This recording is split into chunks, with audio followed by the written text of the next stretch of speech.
7 p.m. W5FC.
L110.9. Mr. Chairman, I need to make myself very clear. If we uplink now, Skynet will be in control of your military. But you'll be in control of Skynet, right? That is correct, sir. Skynet.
Ooh, it's 9 o'clock.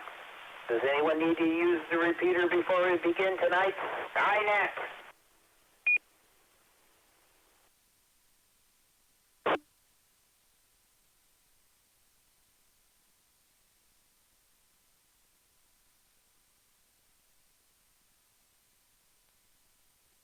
This is Kilo Echo 5, India Charlie X-ray. My name is Tom, and I'll be your net control for this session of the DARC Skynet.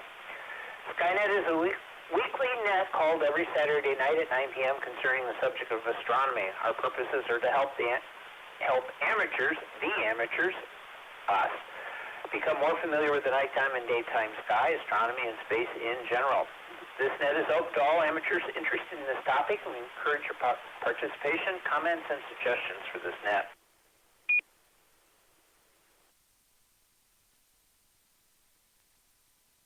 Stations with priority or emergency traffic may enter the net at any time by using the pro sign break and your call sign. Is there any emergency or priority traffic? Please come now.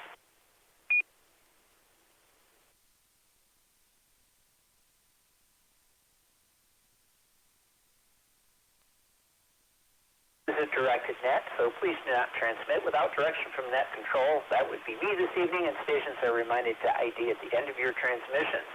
This weekly net operates on this frequency, which is, if you don't know, 146.880 megahertz with a PL tone of 110.9. Check-ins via Echolink are also possible using the W5FC-R station ID or Echolink node 37247.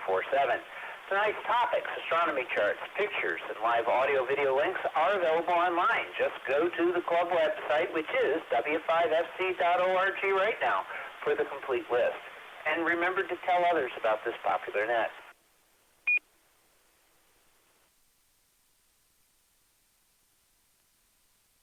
All amateur operators are welcome, and you need not be a member of any amateur radio club to participate. This net is 90 minutes long and is structured in several parts.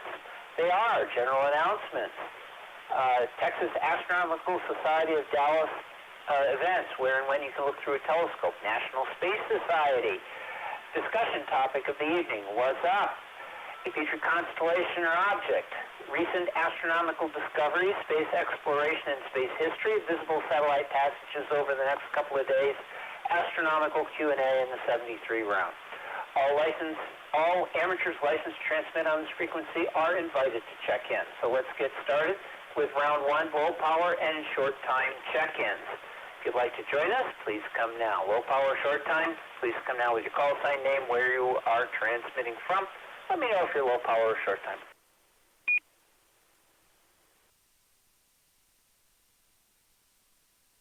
Is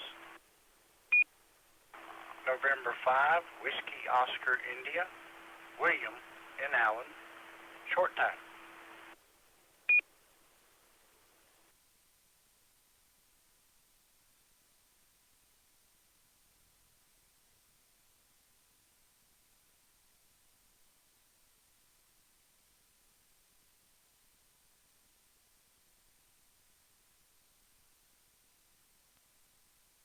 Hey, I've got N5, WOI, William over in Allen. He's short time. Allen, jeez, William. William, do you have anything you would like to bring to the net this evening before you leave?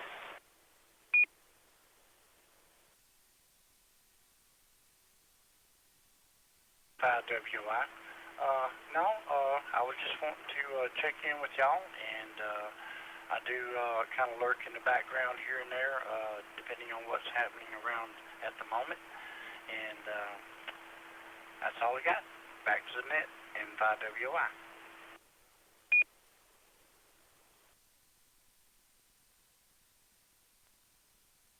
All right, William, thanks. Didn't mean to put you on the spot, but you were the only short time, so I thought I'd give you an opportunity with anything you might want to bring to the net. Okay, very good. Glad to have you here. Let's go to general check-ins. If you don't have to be general class, but you have to check in on the general check-ins. So please come now with your call sign name, where you're transmitting from. If you would, do your call sign phonetically. Nothing else has to be phonetical, just your call sign and your name and where you're transmitting from. November 5, Bravo, Bravo, Bill in Irving.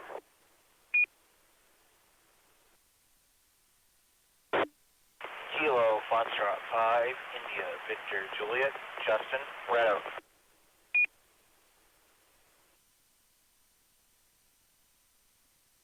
Tango 5, Tango Mike, Tony in Dallas.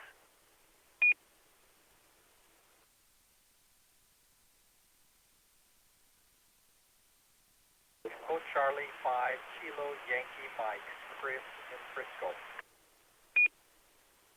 Kilo 5, Alpha November Papa, Allen in Dallas. This is Whiskey Bravo 5, Oscar Zulu Lima, Brendan DeSoto.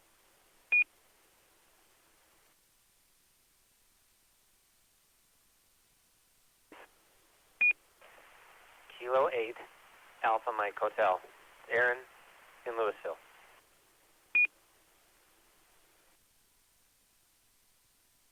This Kilo Golf 5, Papa Mike in Richardson.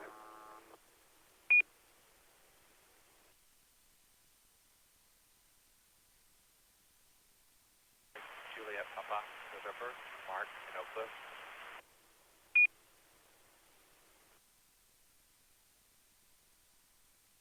Echo 5, Romeo Foxtrot Zulu, Darwin and Garland. Alpha Alpha 5, Alpha Hotel, Robert and Richardson. 5 Golf Mike in Lowry Crossing.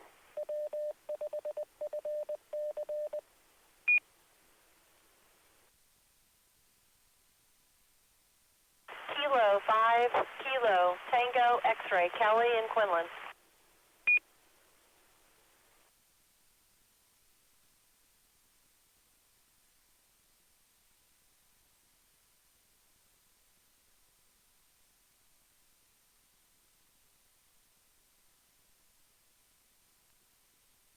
Right, that was a very healthy check-in. I'll need a couple of fills. There were a couple of doubles. They may have resolved themselves, maybe not. Let me start at the top. I've got N5BB, Mr. Bill over in Irving. I got KF5IVJ, Justin in Red Oak. NT5TM, Tony in Dallas. Good seeing you today. today. KC5KYM, Kilo Yankee Mike over in Frisco. Could I get your name? I missed that part. It's Christopher, Chris.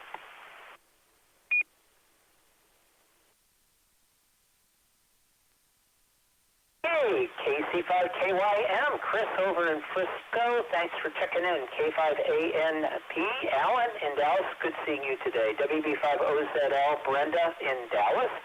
I'm sorry, I got that one wrong. Alan, I didn't see you today, but I acknowledge you being there. It was K8AMH, Aaron, in Louisville. I did see you today, and it was good seeing you. Thanks for being at the service. KG5P, Mike over in Richardson. Good to see you checking in. KG5JPN, Mark in Oak Cliff. KE5RFZ, Darwin and Garland. AA5AH, Robert Richardson. W5GM in Lowry Crossing. I think that's J, unless somebody hijacked his call sign. K5KTX, Kelly in Quinlan. I'll take additional check-ins. I may have missed you because of doubles, but please come now with your call sign, name, and where you're transmitting from.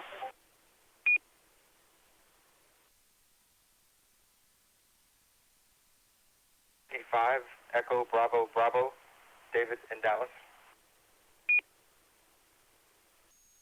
Golf 5, Whiskey Zulu Zulu, Bob in North Dallas. Kilo India 5, Echo Bravo Oscar, Michael in Plano.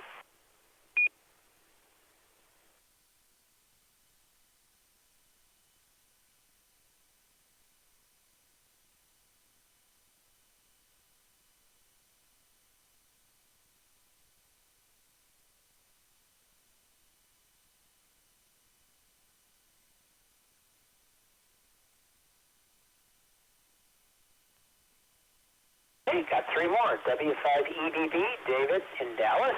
KG5WZZ, Bob in Dallas. And KI5EBO, Michael in Plano. Any additional over-air check-ins?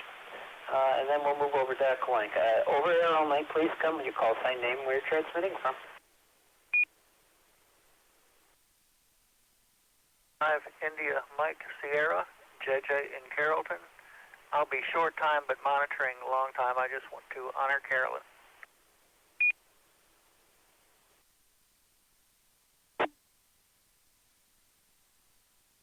Whiskey Alpha 5, Hotel Echo Delta, Clayton and Rice.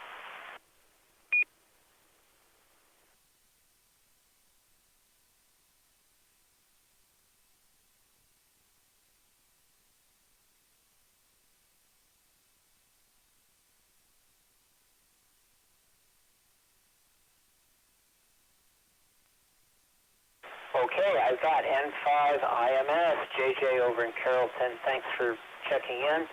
I've got WA5H, Hotel Echo Delta. I think it's Clayton. I'll need some fills. If you can give me your name and location. And did I murder your call sign too badly? WA5HED, I think is what I got.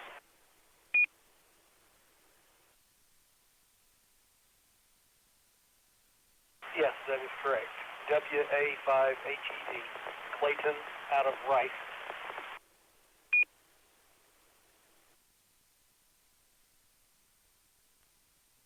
Oh, okay, WA5HED, Clayton over near Bryce. Wow, quite a distance. Thank you, and I think you have checked in on this net before, at least one or two or three. Okay, and thanks for doing so this evening. This is KE5ICS and net control for tonight's Skynet. I'll go ahead and take Echolink check-ins. If you're over on Echolink and you'd like to check in, please come now with your call sign name, where you're transmitting from. If you have no audio, then just put it in the chat. Echolink only, please come now.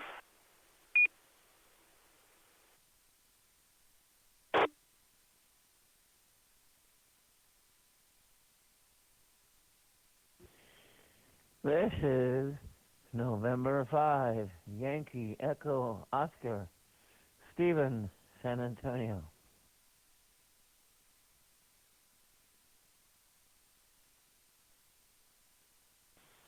Kilo 5, Juliet, Delta Whiskey in Norman, Oklahoma.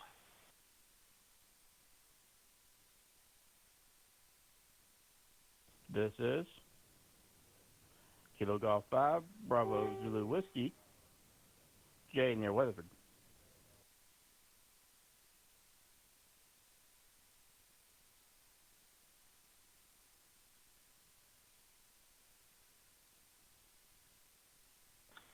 This is Kilo Golf 5, Zulu Charlie Tango, David in Frisco.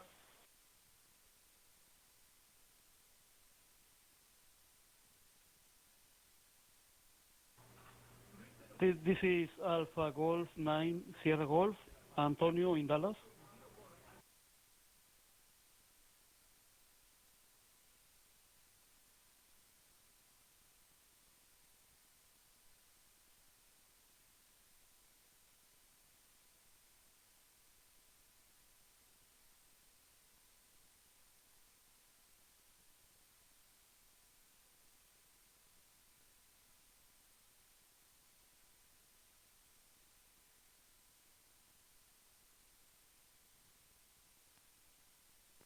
All right, that was pretty healthy check-in over an Echolink. I've got, through chat and through voice, I got KE5JIT Randy in Louisville, N5YEO Stephen in San Antonio, welcome back. K5JDW John in his summer home in Norman, Oklahoma, KG5VZW Jay over in Weatherford, KG5ZCT Tango David, I think it's Dallas, I could be wrong.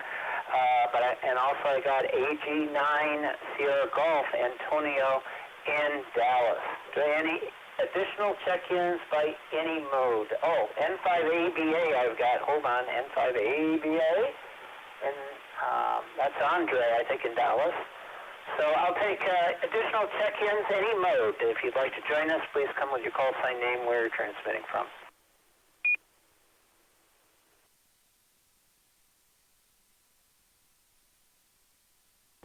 Kilo India 5, Bravo November Papa, Luis in Fort Worth.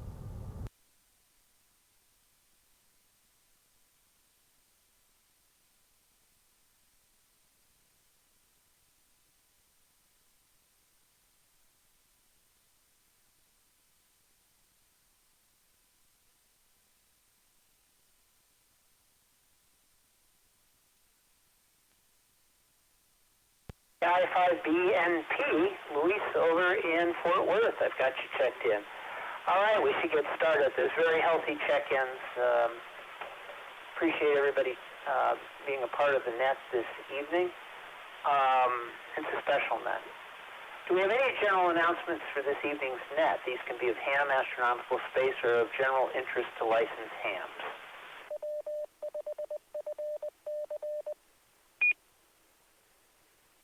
BB, I will have some National Space Society items at the proper time. November Tango 5, Tango Mike.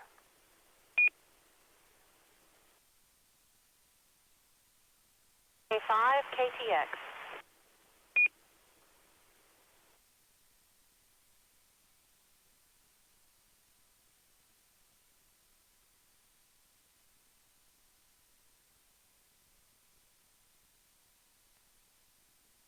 Doki, I recognize N5BB, NT5TM, and K5KTX.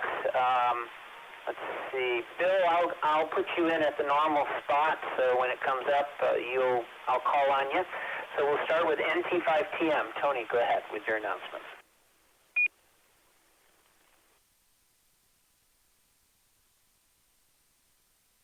Very much. I'd like to remind everyone that this is not the last net of the evening. We do have the Afterglow movie net coming up at 10:30 or so p.m. right here on this repeater. Tonight's topic is a pair of science fiction shorts. So you have plenty of time to listen to this net with one ear and watch the shorts while you're waiting for the Afterglow net to start. There are links in the Afterglow movie Facebook group.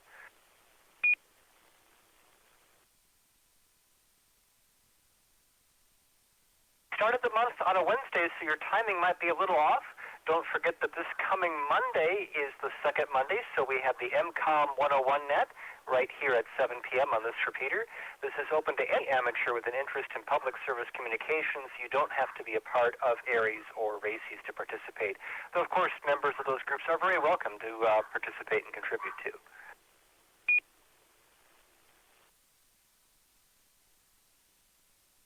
Last but never least, don't remember that on Saturday the 25th from 10 a.m. to 3 p.m. at the Dallas Medical Center in the 3rd floor community room, that's the northeast corner of Webb Chapel and LBJ, we have our lecture and lab. This month's topic is the famous Anderson Power Pole, and we have several great little power pole projects you can build.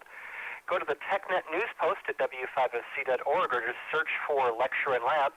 You'll find more information and a chance to sign up and let us know which kit you'd like to build. That's what I've got, NT5TM.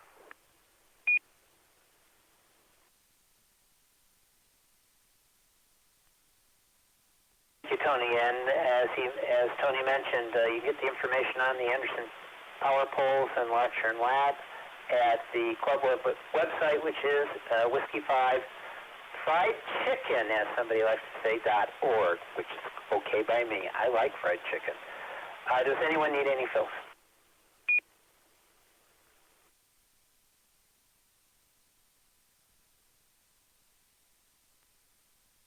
Good. Let's go to K5KTX. Miss Kelly, you have an announcement or two. Go right ahead. The net is yours.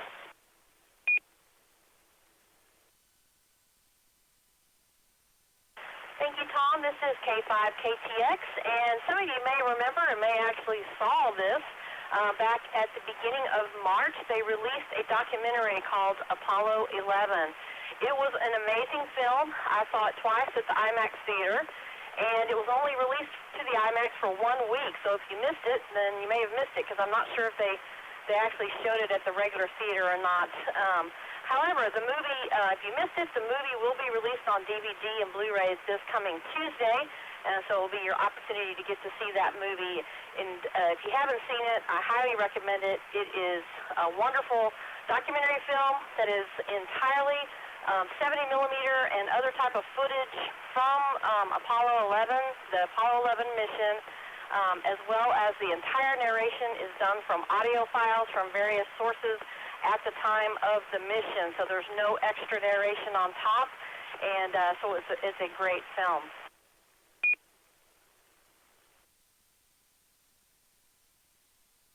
I also wanted to mention NASA has a number of podcasts that they have on a regular basis, and I was trying to remember if I mentioned this last week or not, and I could not remember, but there is one called Houston. We have a podcast, and they are doing a series right now. They just released the part 4, which is the last of the series on this, called Heroes Behind the Heroes, and it's about a team of scientists headed up by a professor at UTD, which is where the Texas Astronomical Society of Dallas has their meetings, and would love to get this guy as a speaker, but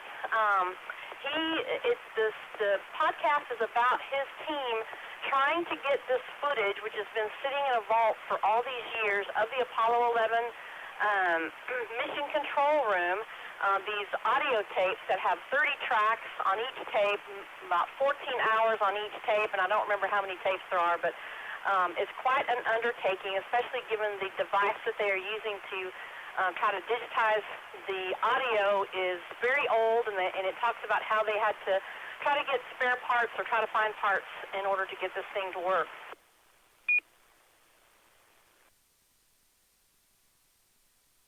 So anyways, it's called Houston We Have a Podcast, and you can go back and listen to all 4 episodes. And with the anniversary coming up, the 50th anniversary, you might find this very interesting, especially given that it was headed up by a local person here in the Dallas area. And his main purpose of this was he wanted to study how people deal with stress, and through speech. He studies speech processing, and so it's kind of an interesting experiment. It was a National Science Foundation grant that he received to do this project, and thought the folks on this net might find it interesting. So, Houston, we have a podcast. That's all I've got. This is K5KTX.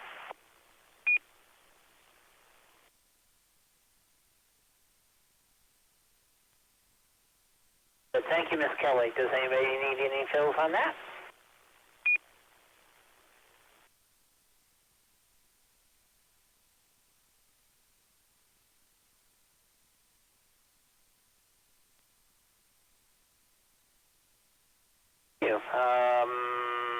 And I wanted to mention, too, just to add on to Ms. Kelly's comments, Houston, we have a podcast. She didn't, I think you mentioned it last week, or I heard it somewhere, and it sounds really great. I do want to mention a podcast you might find interesting called Space Rocket History.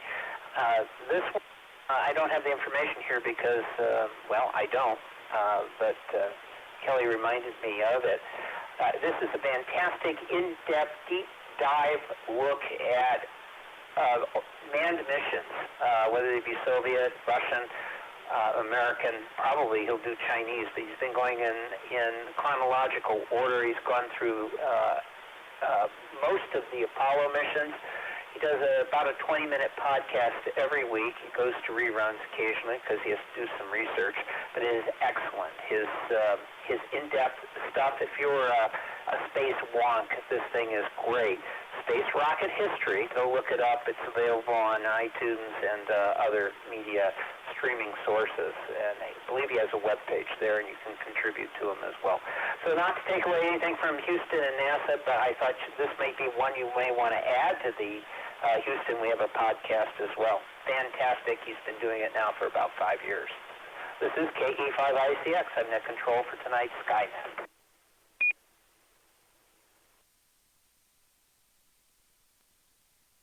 I'm going to go ahead and skip the announcements on DARC Nets. I think we're going to probably run a little long this evening, but you can go to w5fc.org and find out all the information. We have a net every night of the week. You can check in here 6:30. You can be guaranteed of a net. That's the National Traffic System. And then beyond that, Mondays, we always have a net. Okay, let me tell you about the Afterglow movies. Tony mentioned it earlier. Of course, I love writing up a highly inaccurate synopsis. Two movies this evening, very short. First one is about 20 minutes long. Raqqa from 2017. The Quam arrived on Earth, and they were dealing. Amway was crushed in the first minutes of the Pyramid Scheme Wars. But who wanted methane in an easy-to-squeeze individual portion bottle? The Quam thought they knew, and that it was the enslaved population of Earth. The resistance was resisting, but it was losing a battle. Jasper knew she would have to work fast. She was no stranger to strange aliens, particularly obnoxious ones with products to sell.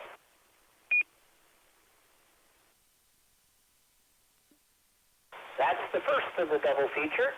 The second one is Prelude to Axanar from 2014. Kirk looked at the overdue book inside. This is going to cost me a whole bunch. It was the history of the Federation, and he'd been in space for 5 years.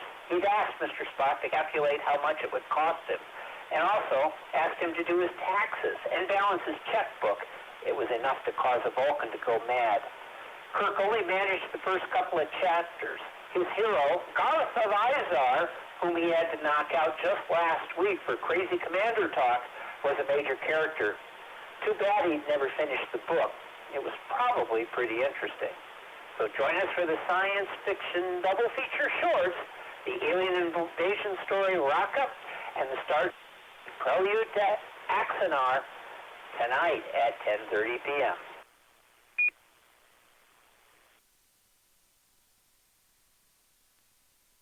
Okay, let's move on to Texas Astronomical Society of Dallas events, where and when you can look through a telescope.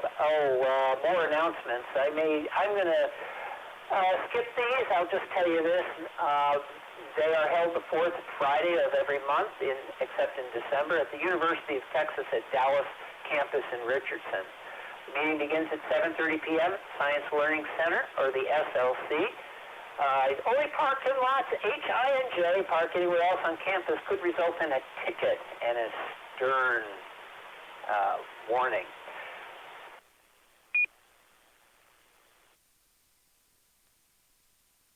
It includes programs presented by members or guest speakers, a slideshow of the current constellation of the month, and items for sale such as T-shirts, books, and Observing Age. Find out more about the Texas Astronomical Society, or TAS, of Dallas at texasastro.org.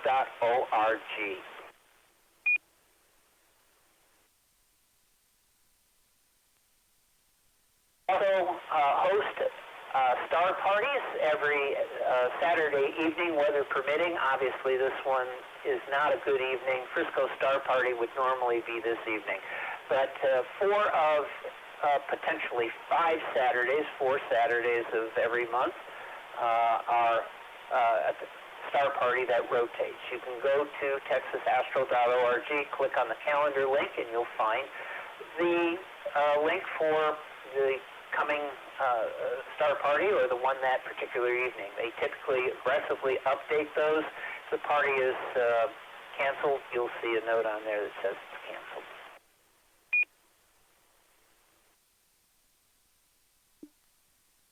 All right, next up is Bill, N5BB. You've got something or things on the National Space Society events and activities. Bill, N5BB, that net is yours.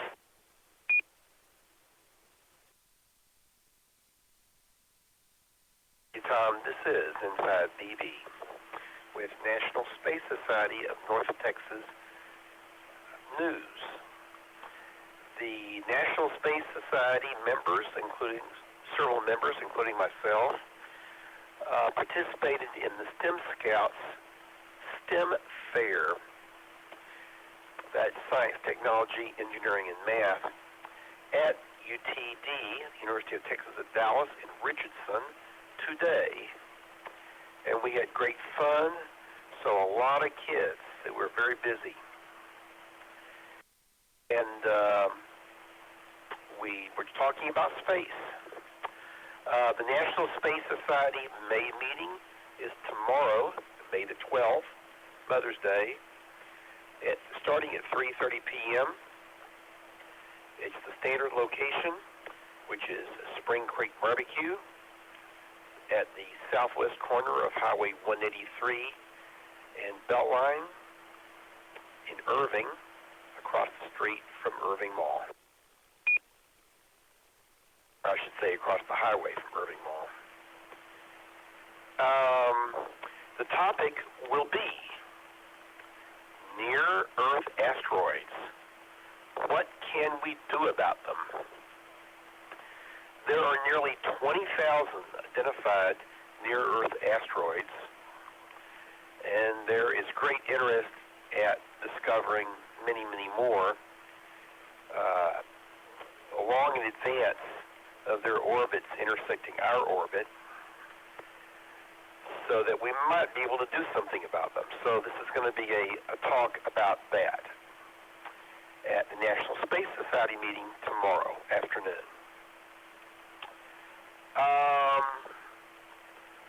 Some other news from space, craft, which is what the National Space Society usually deals with, is man-made investigation to space, both men and automated missions. Other man-made craft. The Spitzer Space Telescope has revealed that some of the Earth's earliest galaxies were brighter than expected. So the Spitzer Space Telescope, easy for you to say, not so easy for me to say, was launched in 2003.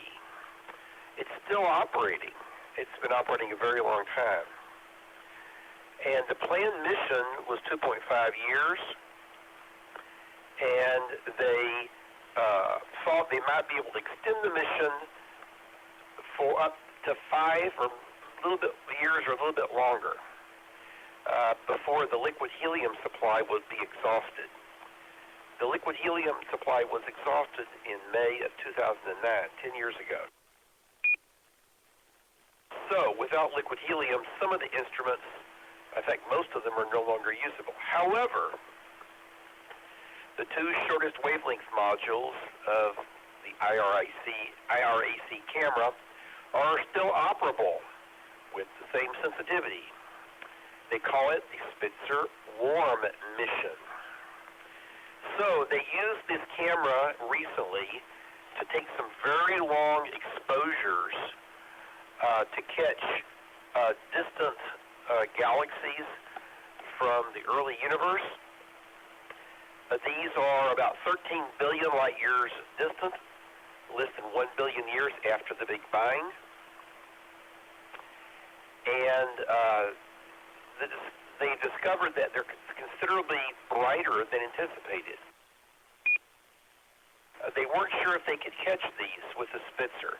The Spitzer mirror is only 85 centimeters in diameter. To give you a comparison, the James Webb Space Telescope mirror is about 7.7 times larger, so that the area of the James Webb Space Telescope is on the order of 58 times the Spitzer. In addition, the James Webb Space Telescope is going to be located at the L2 Lagrange point, so it will be much further from the Earth than the Moon, in the Earth's shadow. So the Sun will be shadowed by the Earth, and there's a solar shield also on the on the Webb telescope. So the Webb telescope is going to be a lot colder and a lot better. But the Spitzer telescope is still good enough to make some of these measurements. So there's great interest in why the reionization event in the early universe occurred, how it occurred, and it looks like the early galaxies were brighter than anticipated.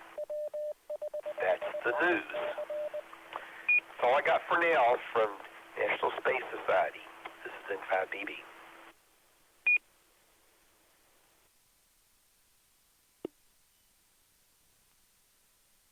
All right, thank you, Bill. I appreciate the comments and the update. This is KC5OZT net control for tonight's Skynet. All right, as you may know, and we lost Miss Carolyn, KC5OZT, who was a main part of this net and had been for, I think we've been doing this thing for 8 years now. And she always brought us the constellation. So went to her funeral, her graveside funeral today up in Louisville at the Old Hill Cemetery, which is less than a mile from my house here, and is over 100 years old. It's been there for a very long time, and there's a family plot there. She was a lifetime resident, lifetime resident of Louisville. So I wrote a little something up about her. As you may know, Carolyn, KC5OZT, went silent Sunday morning, May 5th, 2019, after a battle with cancer. She was a longtime member of the DRC and very active in the DRC nets and ARRL NTS, as well as a past section manager for the NTS, and always an active participant in anything on amateur radio. Carolyn is well known in the amateur radio community, and her presence will be missed. She served as an FCC official observer. That was her secret covert title. You probably didn't know that, but she occasionally had to report bad behavior on the frequencies.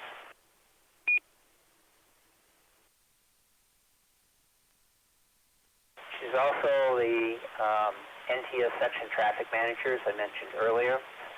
Central Area Net Manager, and was ARRL NTS, along with actively involved with all the DRC nets. I think I wrote this twice. She's always her willingness to help others and friendliness was always something you could expect from her, and she always provided both on and off the air. She was also for many years a member of the American Association of Variable Star Observers, of the AAVSO, and many of her net topics were about variable stars.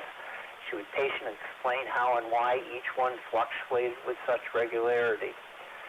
Carolyn was also an accomplished musician and taught piano lessons in her home. I also found out she learned to play the trombone. That was at the service today. She was also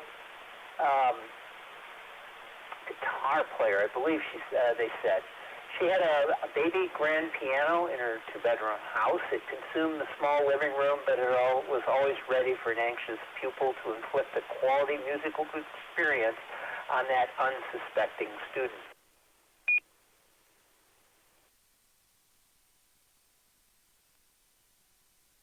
When I would go over to her house to visit her, she always had three things going on. She was an avid soccer fan, yes.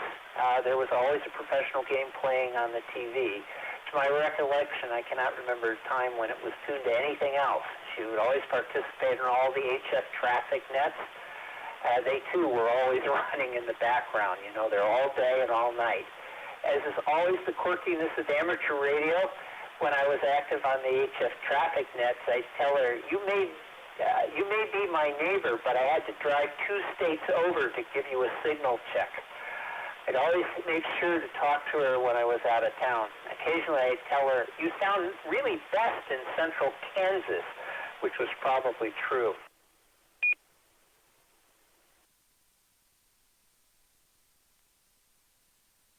Carolyn was a kind soul. She always seemed content and happy in her life. I saw her for the last time at an assisted living center about a month ago. She seemed on the road to recovery and was cheerful. She and her sister were talking about growing up in Louisville. Carolyn talked about how she, as a child, snuck into their church and headed into the belfry and hung around the loft, tempting fate. Apparently, the two of them would get into more trouble from time to time. But as is Miss Carolyn is always like, she'd get embarrassed and change the subject to something not so contrarian. She also apparently, as a child, was well known for TPing neighbors. That's toilet papering neighbors' homes when they weren't looking. She also talked about her dad being involved in the TV production of Route 66 when that traveling production company came to Louisville in January of 1962. They had a chance to meet Martin Milner, George Maharis, and Cloris Leachman as they filmed scenes across many of the Louisville still iconic sites. If you get a chance, watch the episode and you'll just see how different and how familiar Louisville would have been to a young Miss Carolyn.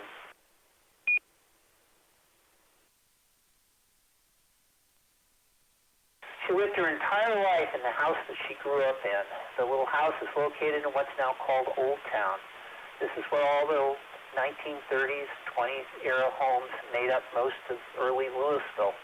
Like most hams, it was easy to spot which home was Miss Carolyn. She had an HF dipole slung from the top of the roof to the far ends of her yard, and the requisite vertical to get in on all the local 2-meter nets was prominent. For me personally, I will miss her. She was the second person that I ever spoke to on the radio. She was parked on 88, and we discussed PTN and what they did one night. I thought it all had something to do with traffic on I-35, and I was willing to give my first report on the next net. She explained, well, it's really not like that.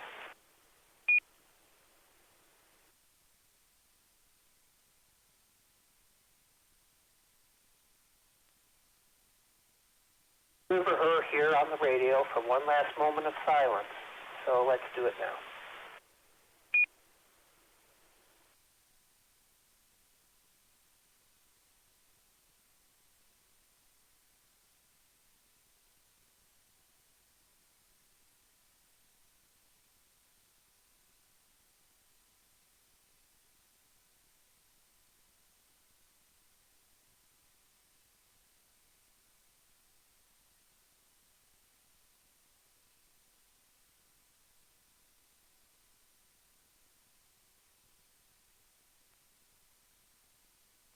This is KC5OZT on net control for tonight's Skynet. One of her favorite things was the American Association of Variable Star Observers. She was a member, apparently. She didn't say a lot about the organization as far as her personal participation, but this is something that fascinated her, the AAVSO and the things that they do. So I thought kind of a way of paying tribute to her and her passion of astronomy is the thing that she really liked, which is AAVSO. So I don't know a heck of a lot about it, so I had to go through the miracle of the internet to go ahead and find some information about it, what they do. So I've got a little bit of information about it. Maybe you'd be interested in it, maybe catch up on that passion as well. The AAVSO is an international nonprofit organization of variable star observers whose mission is to enable anyone, anywhere, to participate in scientific discovery through variable star astronomy. We accomplish our mission by carrying out the following activities.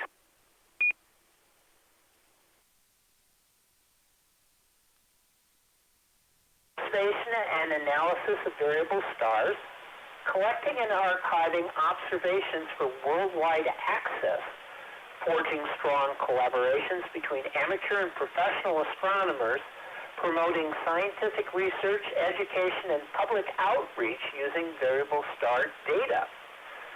So the AAVSO is a nonprofit, worldwide scientific and educational organization of amateur professional astronomers who are interested in stars that change in brightness. In other words, variable stars. So here's a little bit of the history.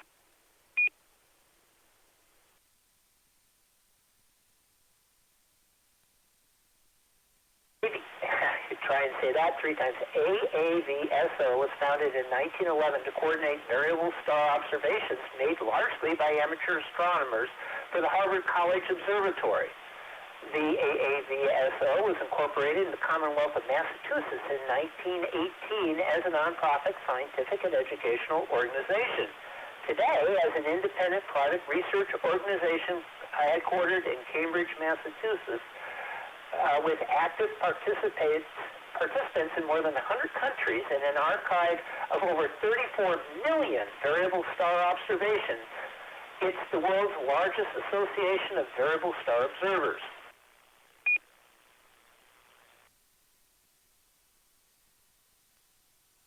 FSA membership in the organization is open to anyone, professionals, amateurs, and educators alike, interested in variable stars and in contributing to the support of valued research. Professional astronomers have neither the time nor the telescopes, maybe the patience, needed to gather data on the brightest changes of thousands of variables, and amateurs make a real and useful contribution to science by observing variable stars and submitting their observations to the AAVSO International Database.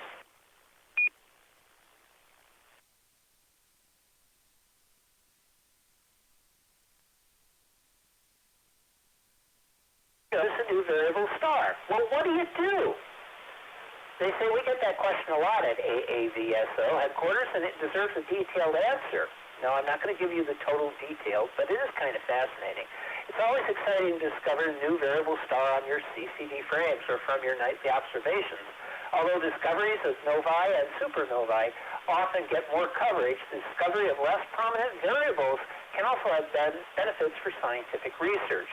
Many thousands of variable stars are known to exist, but it's likely that there are many millions more waiting to be discovered from the collective data archives of the amateur and professional observing community.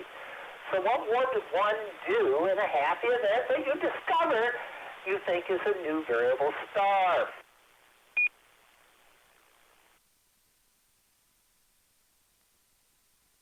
The very first step is to call the President of the United States. No, it's not.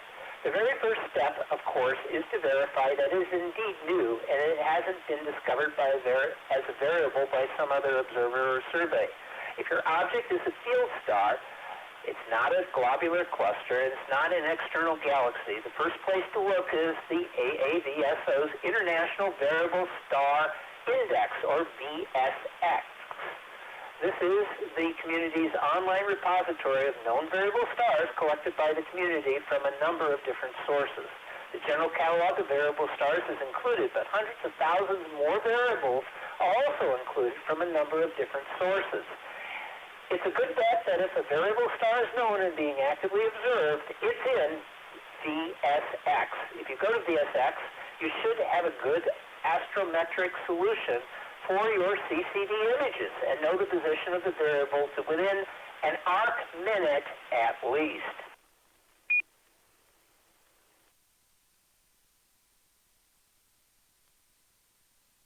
As a secondary source, you should also double-check several other online catalogs. Doing so might be useful if the star is present in another star catalog, such as the Guide Star catalog or 2MASS. Oh, that's interesting. But might not be known as a variable. This is especially useful for checking to see if an object is a nova or a variable amplitude star like Mira. If it's present in another catalog in a similar bandpass, but with a much fainter magnitude, that lends weight to the possibility that it is indeed a variable. You can search any number of catalogs using Vizier. A Sinbad search may also yield a result. These are online websites, particularly if it is a variable. But Sinbad is not as comprehensive as the Vizier. It's also useful to check images in the Sloan Digital Sky Survey, or SDSS, to see if the object was visible when the survey was made.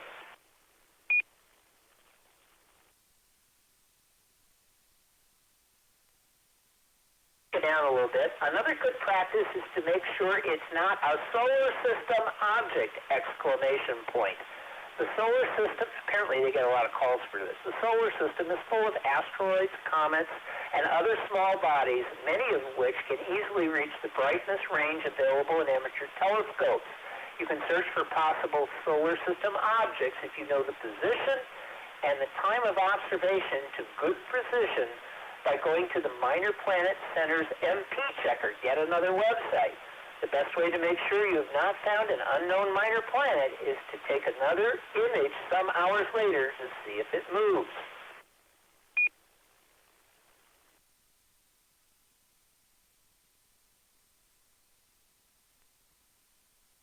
It's quite ironic because, we wouldn't want to be,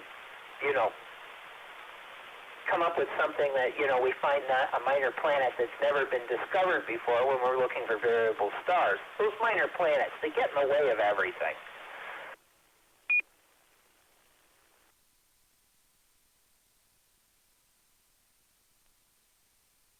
I think I'm going to end it there. Let's see. You can write papers on it. You can get more information by going to the AAVSO.com website, I think it is, or just go ahead and plug in AAVSO in your favorite search engine. You'll find out all the information. They have quite an extensive website talking about how to do the observations, as I mentioned earlier, as well as contact information and the databases that we described just a few minutes ago. It's a great website, and it actively encourages amateur astronomers to get involved because we know professional astronomers don't have time. Well, they probably don't, but you could discover something really cool.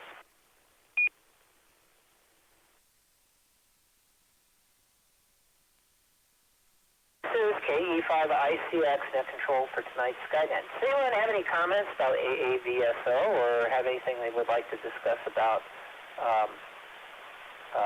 Miss Carolyn, KC5OZT? Please come now with your call sign.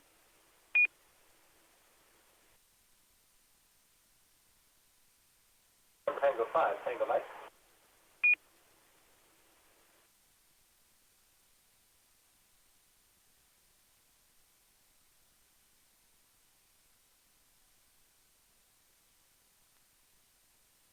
TM, Tony, go ahead, and that's yours.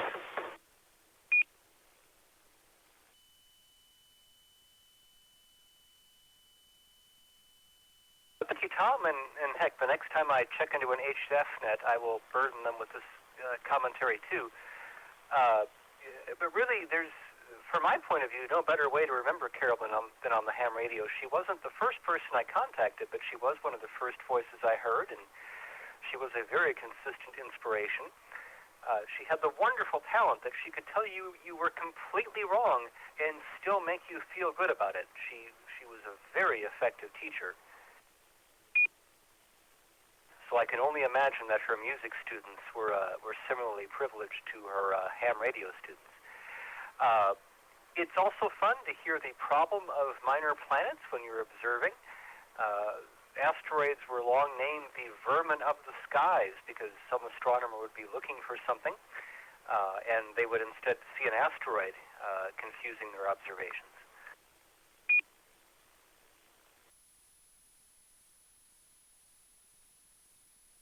I will be remembering the trouble of asteroids and considering interest in the AAVO and AAVSO, and really every time I hear this net, remembering Carolyn, because her constellation presentations were wonderful.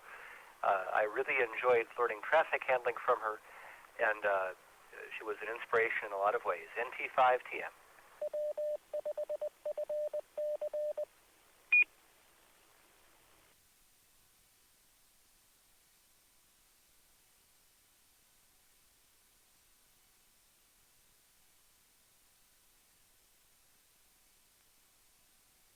B5EVB, David, go ahead.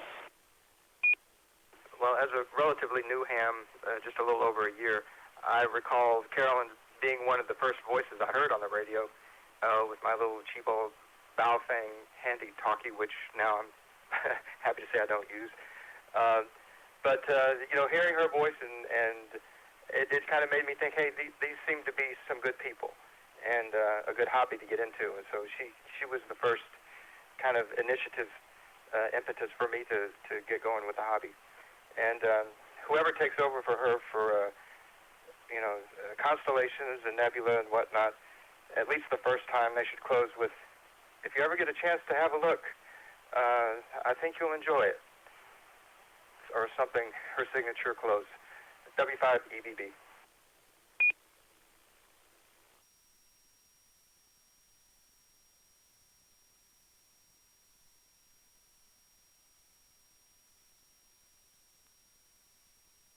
David, thanks for your comments, and it's interesting. I almost had a word-for-word conversation with who's going to be taking over Miss Carolyn's position, at least for now, and he said exactly the same thing. He's going to close with that, if you ever get a chance to look at this constellation, do so. It's well worth it. So thanks for your comments, and yeah, she affected us all very much. She was a wonderful person. And like I said, she was the second person I ever met on the radio, and she holds a special place in my heart. She had a great funeral. Everybody just emoted about her, and she's a kind soul. And her interest extended beyond amateur radio, music, and all of that. She enjoyed it, and she had a cross-section of people, particularly here in Louisville, where I live. And I very affectionately called her my neighbor down the street, because pretty much she was my neighbor down the street, not far away, a 5-minute drive. And I always enjoyed getting to see her from time to time. She stayed in a lot, but she was always on the radio. She always reached out. And that was mentioned in the service today, which I thought was fantastic. Any additional comments or check-ins? I'll go ahead and take them now.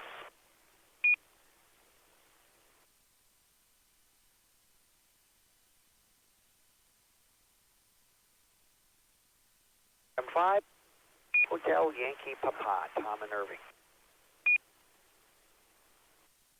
Kilo Golf 5, Alpha Hotel, Juliet.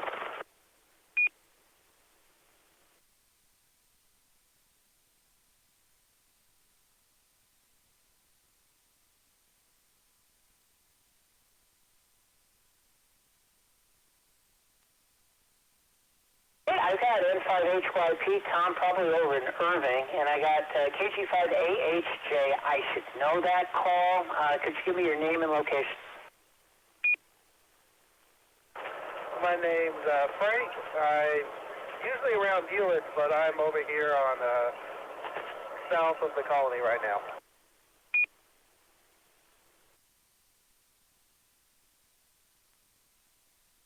Hi, Frank. I got you KC5AHJ over in US Mobile, and I got you, Tom. Very good. I guess I'm getting old. I can't remember call signs like I used to or something. I don't know. But in any case, thank you. Welcome aboard. Let's see here. Let me go ahead and move on, unless you guys got a comment. We have What's Up. Chaz is under the weather this evening, so I have instead, I've got earthsky.org, which is what we used to traditionally do. So I'm going to go ahead and put that information up. If you want to see any of the charts, you can go to w5sc.org. Or there is the stream. Which, by the way, I've got Billy, KC5OZT. He's over on Facebook watching. So I've got you recognized as well. So let's go to earthsky.org tonight, and I'll give you what we got for tonight. The south nightfall, they show a chart of Leo and the galactic plane and the moon. And that's what we see. And I have to read off the chart here. It says on May 11th through 13th, 2019, the moon is moving through the prominent constellation of Leo the Lion. Watch for the moon on May 11th, then when it will appear near the bright star of Regulus, representing the lion's heart. Also on the night of May 11th, the moon will be at or near its full illumination or first quarter phase, and its dark or nighttime side will be pointing right at Regulus.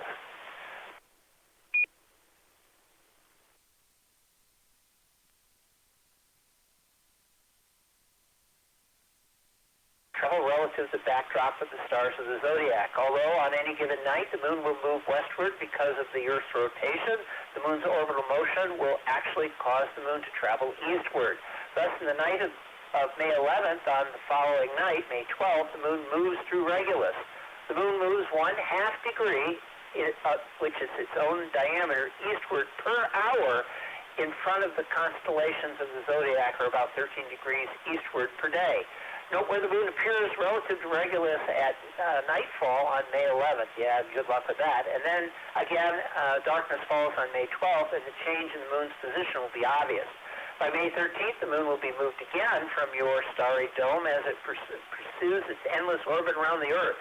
On May 13th, the moon will be near a fainter star in Leo called Denebola. I hope I got that right. Or the word Deneb in the star typically means tail. The name Denebola indicates that this star represents the lion's tail.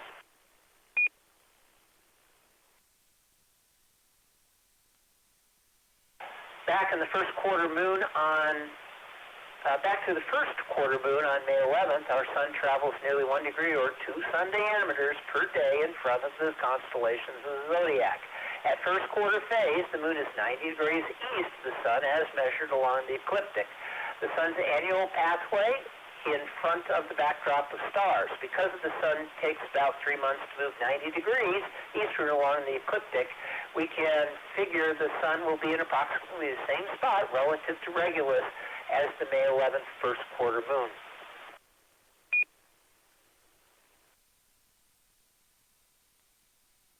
So the bottom line is, on the evenings of May 11th and 12th of 2019, use the moon to find Regulus and the constellation Leo the Lion's one and only first magnitude star.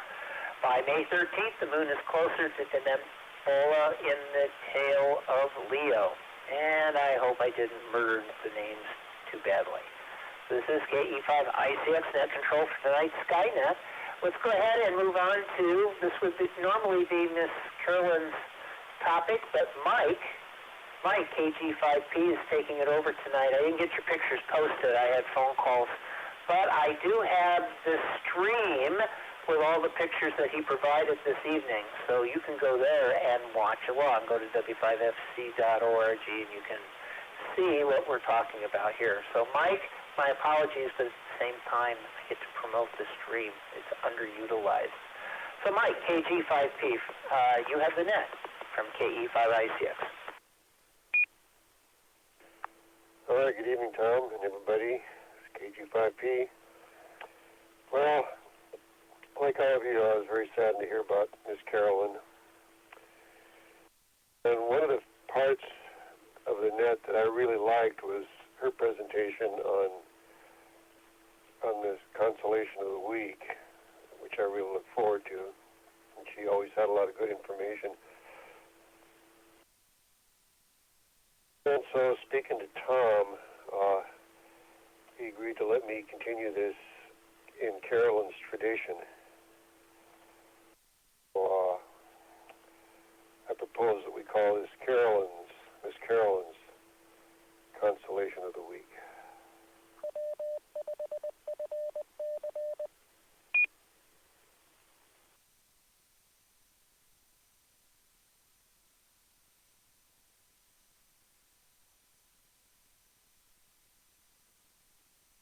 Chance to watch the stream, assuming you're not driving down the road or something like that, I'd highly recommend it. So, because we do have some visuals that I put out there too, and these are some of the objects that I actually saw last week at the Texas Star Party. Of course, they don't look like the visuals because unless you're the 1% of the population that thinks that an amateur can produce a good quality as a Hubble instrument, you're going to be sadly mistaken. So, to start out with, what I'd like to do is go through kind of a map of the constellation landmarks. And then starting next week, we'll take one constellation at a time, as Ms. Carolyn did. And the way I'd like to do this is do the summer constellations in the summer and the spring constellations in the spring and, you know, the fall constellations in the fall and stuff like that. So, what I did is I took my planisphere, and if you don't have a planisphere, they're very useful tools, not terribly expensive as far as astronomical equipment goes. And I scanned it in, so I have a nice sky map here. And everybody knows about the Big Dipper and how it points to the North Pole. You can see Polaris very easily. Polaris is about a second magnitude star, but in my backyard, I might be able to see it if I'm really lucky about 3 o'clock in the morning. But of course, in a dark sky situation, it's completely different. So you have the two pointer stars of the Big Dipper, and of course I'm going to butcher these names, Dupy and Merak. That's the way they appear to be spelled. And they point to Polaris, and very easy to spot in a dark sky. Now, a real astronomer is going to do star hopping, but that is a skill that really requires a lot of practice, and I never developed that skill, so I have a couple of go-to mounts that I use. But you still have to align the mounts, at least roughly polar align them, and so I do that with Polaris, and it's quite easy to do. Usually you do that before it gets real dark out, when you can still see what you're doing.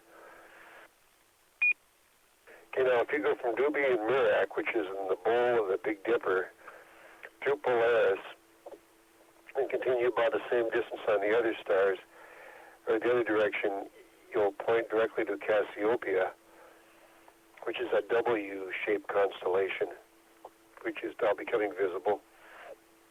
And Cassiopeia, or Cassiopeia, however you pronounce it, is one of the four Cs that are sort of the four C objects, being Capella, which is a star, Camelopardalis, the giraffe, Cassiopeia, and Cepheus, and those are all kind of in a row. These W-shaped stars making up Cassiopeia.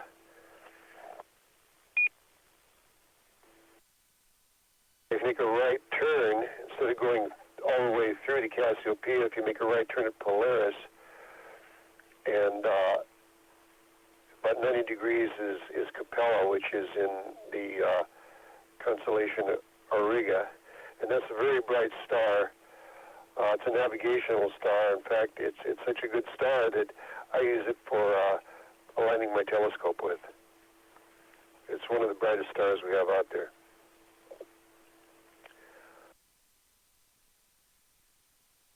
Now, if you go the other direction from Cassiopeia, you can't quite see it yet, but you'll get into Cygnus the Swan, and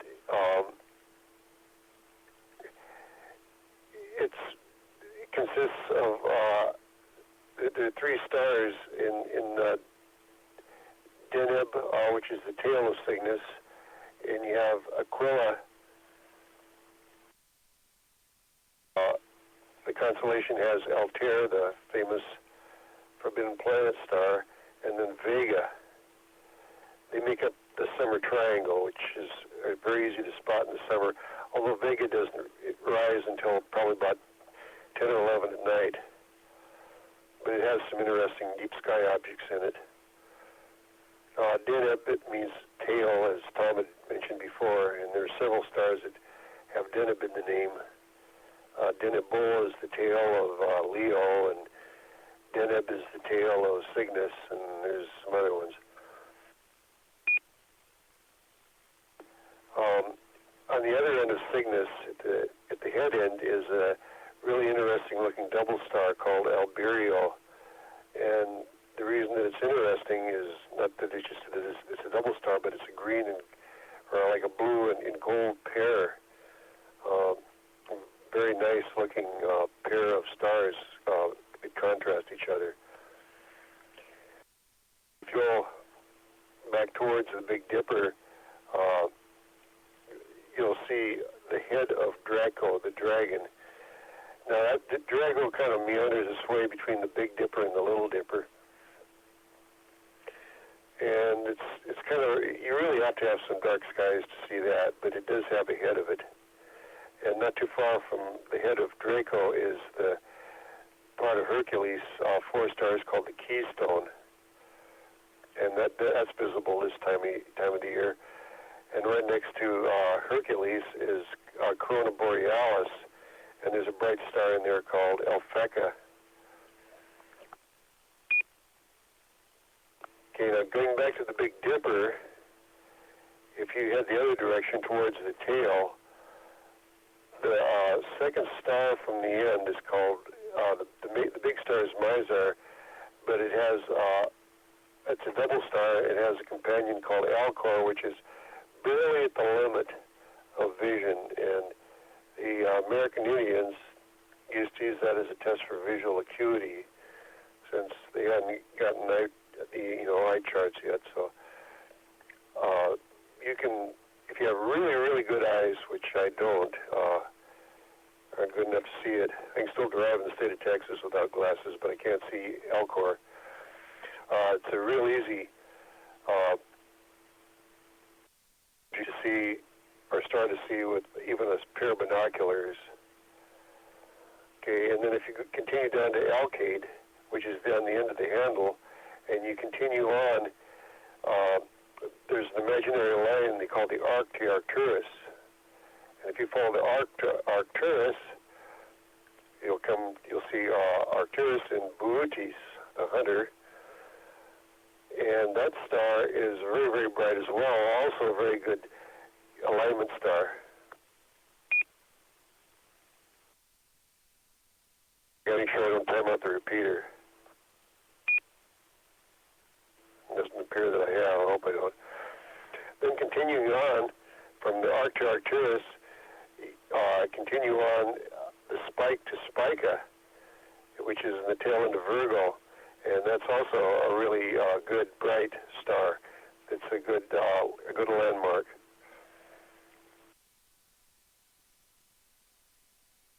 And continuing a little bit further, you'll come across another kind of a square like the Great Square of Hercules called Corvus, and I think that's the Crow, but it's a real conspicuous star formation.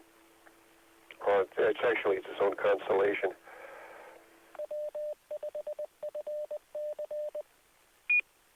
Okay, now getting back to the Big Dipper,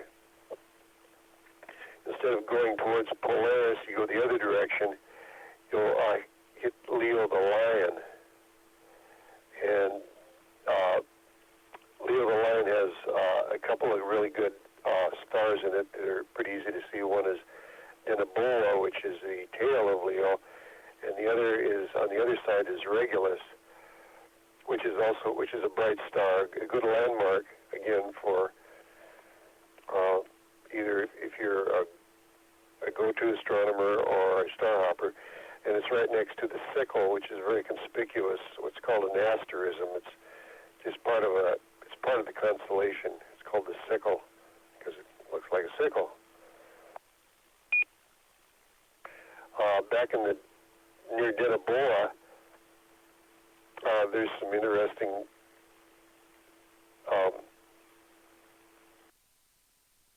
objects. Specifically, the Leo triplet, which consists of M65, M66, and another galaxy called NGC 3620. If I can read my handwriting here, 3620. Was that 4? Yeah, 3624, 3628, I guess, 3628. Now, for those of you that know John Wagner, all these objects were in his little challenge that he gives every year, and if you get, I think if you had 26 out of about 32 or so, he'd give you a pin. And so these are the ones that are visible this time of the year. One is the Leo triplet, and specifically M65 and M66. And I think John said he handed out like 170 of these pins that he creates at his own expense, and they're very nice. And anybody that goes to Texas Star Party usually tries to go through and get earn one of his pins by doing the observations. Okay, another one of his objects was the Trifid Nebula, M20, which is also near the Lagoon Nebula, M8, in Sagittarius. And like I said, that was on his list too. I have a photo of the Trifid Nebula. I don't know why they call it a Trifid, because it's supposed to be in 3 parts, but to me it looks like 4. And if you remember the Day of the Triffids, that's where they came from. I think I had seen the movie before I knew that they had their own nebula. There's another real nice NGC 4438.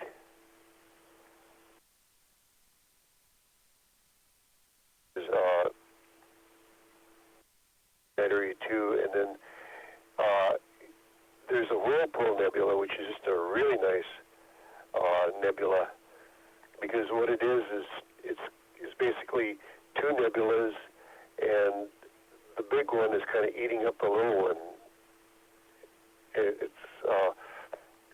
at the Texas Star Party, they had a fellow teaching this little demonstration in photography, astrophotography, and I think I put that on the website or out there on the Facebook page. But he did that all with a 6-inch refractor, plus a lot of other stuff to produce a 5-minute exposure, and it looks, just very, very nice. And there's some pictures of that up there.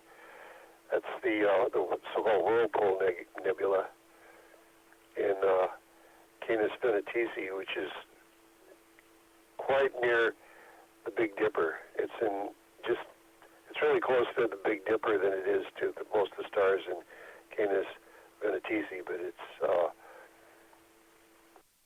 nice object and very easy to see. And the last one I was going to talk about is Reflection Nebula IC944. John had a lot of others on his list, but these are the most spectacular ones, I think. And that's a Reflection Nebula. And, let's see, I'd written that down where it was.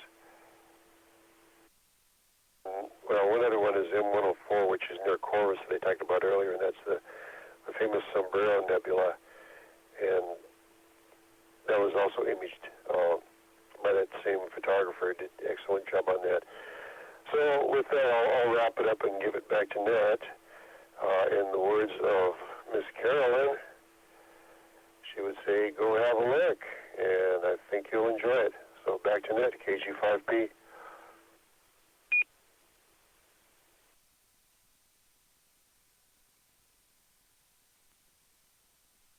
Yeah, thank you, Mike, and I appreciate you picking up the constellation segment on this, and I think you'll do fine, and Miss Carolyn is probably very pleased with what you did.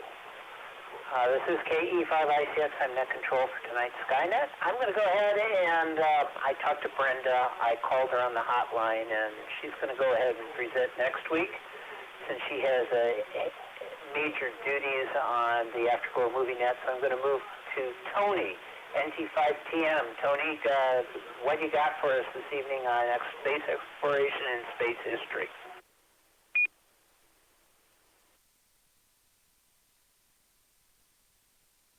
Thank you, Tom. It's been a late night, so I'll try to keep this very short. We do have some good space exploration news. We are largely living in the golden age of space enterprise. That doesn't mean it's without setbacks.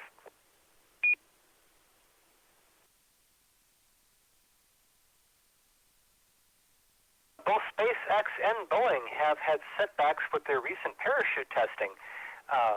Parachutes, they would try doing a single parachute failure and then open the remaining parachutes, and it wouldn't work. And what's interesting about this is this failure has struck both Boeing and SpaceX, which is causing NASA to worry that their test apparatus might be malfunctioning, because in particular with SpaceX, this parachute system has been used for years on their cargo Dragons. Why would it be failing in tests?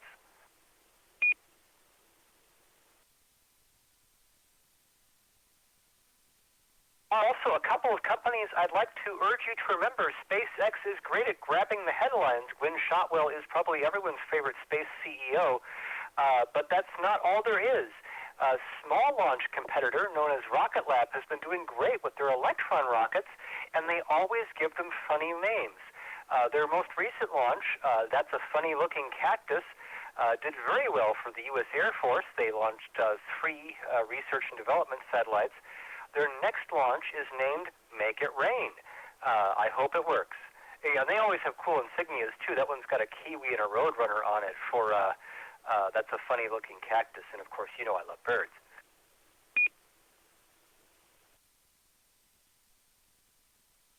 Also, a new Japanese launch company, Interstellar Technologies, big name, big ambitions, successfully launched a sounding rocket, a suborbital flight like a Mercury Redstone. They had a number of tests, but this one was a very smooth success, and they do hope to reach orbit in 2020.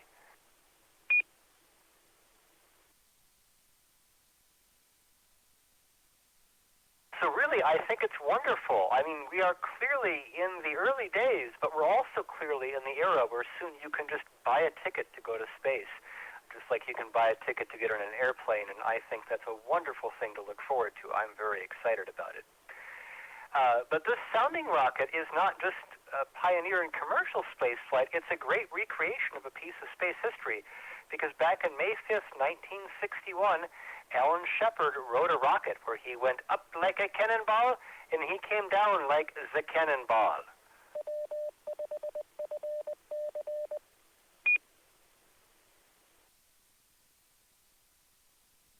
Under Alan B. Shepard Jr. made the first United States crewed spaceflight in a Mercury spacecraft launched from Cape Canaveral atop Mercury Redstone 3. Freedom 7 was the name he gave to the capsule. It completed a ballistic flight without any incident in this historical first mission of NASA's Project Mercury. He was also famous as the first person ever to have to answer the call of nature while wearing a spacesuit. Nervous launch controllers kept him waiting for over 6 hours for a 15-minute flight, and his spacesuit had not been provided with a way to answer these calls.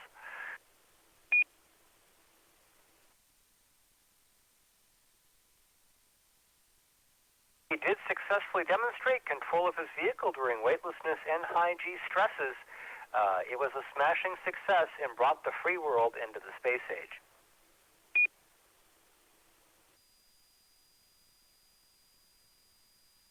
Skipping forward in May 5th history, on May 5th, 2018, NASA's InSight lander was launched. This is the interior exploration using seismic investigations, geodesy, and heat transport.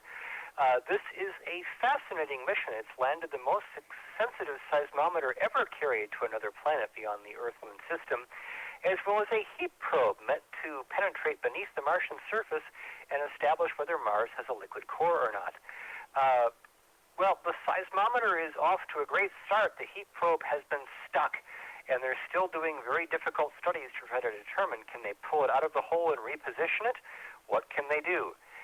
We don't know what they'll do, but they'll use the same spirit as all the previous NASA missions and come up with something awesome.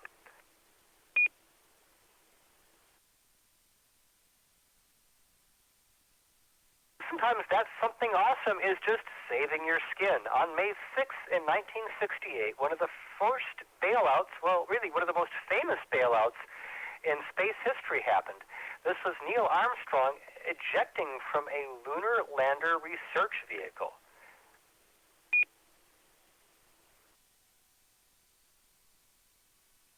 For the prototype for a vehicle, all of the astronauts in the Apollo program who landed on the moon valued very highly. It used a jet engine to counteract most but not all of the Earth's gravity, and an astronaut would have control of some small thrusters to practice steering the vehicle just as if it were a lunar lander.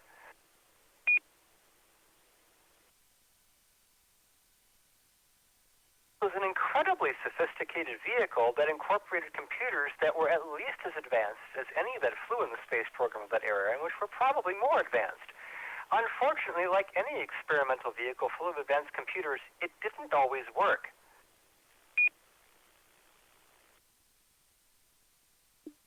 A series of failures in instrumentation and fuel supply resulted in Neil losing control of the vehicle and having to eject. He had a great ejection seat, but it would only work if he fired it upwards. So as you might have seen in that YouTube video Tom just played, he had to wait to the last possible second when the out-of-control vehicle was pointing up so that he could bail out.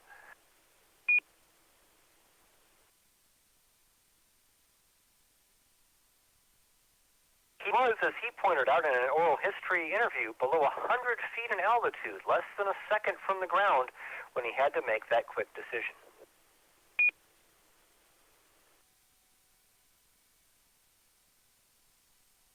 Neil was unhurt, but on May 6, 1973, Randy Claggett was not so lucky. Randy Claggett and his lunar module pilot suffered a massive radiation dose during an attempt to return to Earth from the lunar surface aboard Apollo 18. That mission never flew? You've never heard of Commander Claggett? You're not alone. This was a fictional Apollo mission in the James Michener novel Space. But as part of the promotion campaign for the book, a wide variety of promotional merchandise was made, including mission patches and fake press kits. So for years afterward, collectors of space hardware wondered, was this the mission that could have been? Was this a mission NASA meant to launch? No. You were snookered in by the publisher of a book.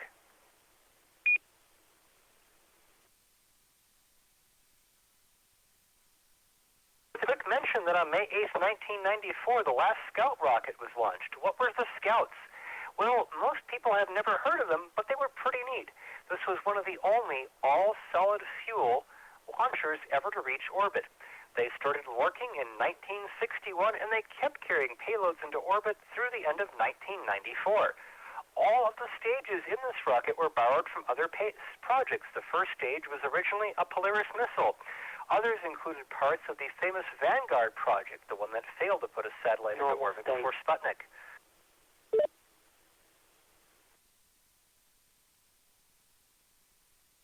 It's kind of weird. Once scientists and really just kind of tinkerers at the Air Force put together this Rube Goldberg apparatus of a space launcher, it worked very well and had over 30 years of success.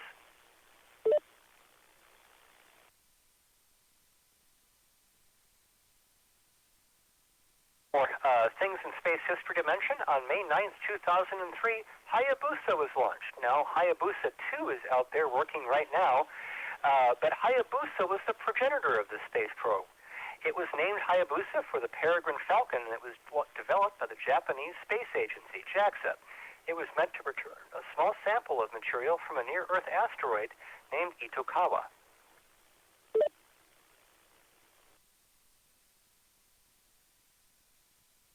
Like my favorite space probe, Pioneer on Mariner 10, AAVSO is the story of controllers overcoming a largely dysfunctional and ineffective spacecraft. It sometimes spun out of control for months at a time. It had fuel leaks. It barely managed to bring anything back from the asteroid at all. But the controllers were creative and innovative and very thoughtful, and they did manage to get a good science return from a spacecraft that mostly couldn't.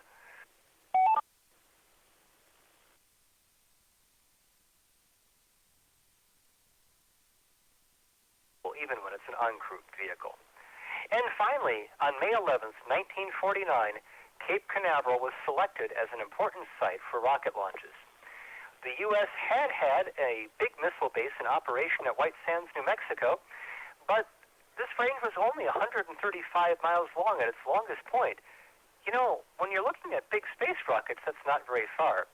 And it was perilously close to populated areas. This was greatly underscored in 1947 when the U.S. accidentally attacked the city of Juarez, Mexico with a V-2 rocket.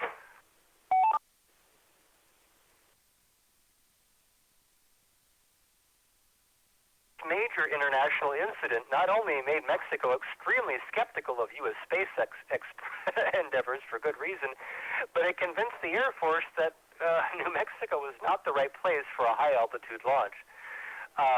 On May 11th, 1949, Harry Truman did sign legislation enabling Public Law 60 and establishing what was then known as the Joint Long-Range Proving Ground at Cape Canaveral. Cape Canaveral was best known as a malarial swamp with hardly anyone living there because there were no bridges and it took hours to row through the swamps to get to your house.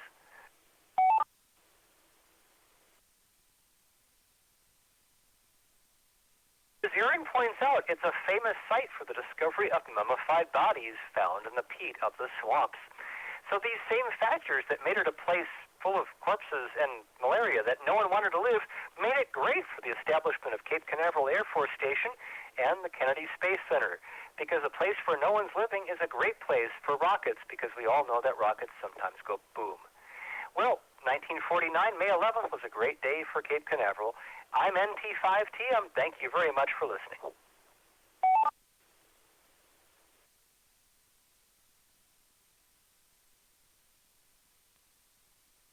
Very good. Thank you, Tony. I'm always amazed at your research and everything you do for this net and for this segment. I appreciate it very much. This is KE5ICX from Net Control.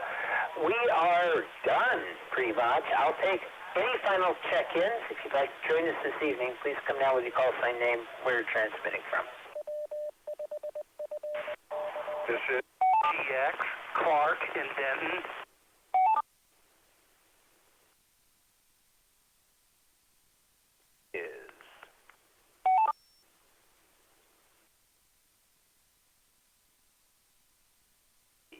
Bravo, number 4, Mike, Foxtrot, India, WB4MFI,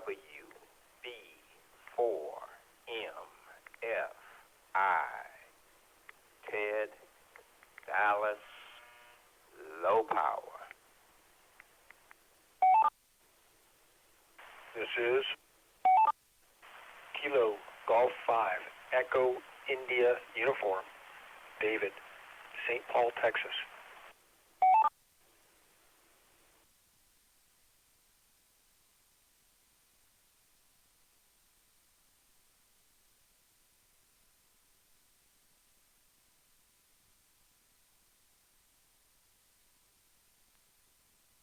Yeah, I've got 3 check-ins. I'll need one fill. I got WB4MFI, Ted in Dallas, low power. You're late, but I won't dock you any pay.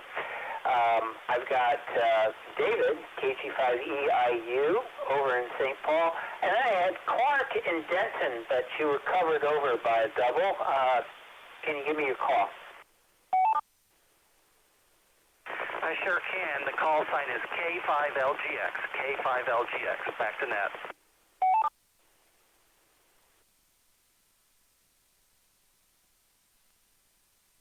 Good. K5L Lima George X-Ray Clark over in Denton. I got you. Thanks for checking in. Welcome to the net. Any final check-ins? Please come now.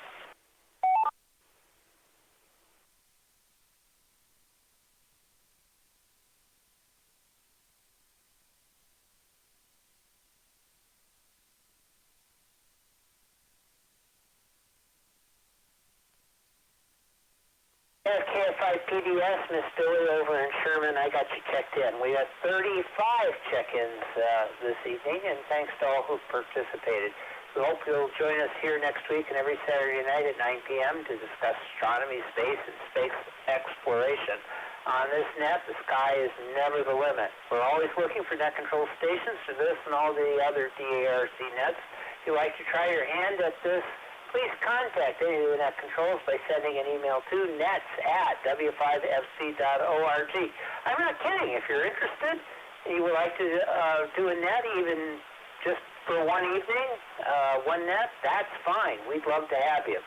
You can follow topics and discussion about this net, astronomy in general, on Facebook and Twitter, as well as our audio and video streams, video archives, and other useful internet resources by going to w5fc.org at the conclusion of this net. Until next Saturday night, this is Kilo Echo 5, India Charlie X-Ray, Tom, and I'll be closing the net at 22:34 local time and returning the repeater to normal amateur use. 7-3, everybody. Enjoy discovering the universe. We will be back in 5 minutes to discuss our science fiction double feature. So 5 minutes. You don't have to necessarily see the movies, although all total it's about 40 minutes for both.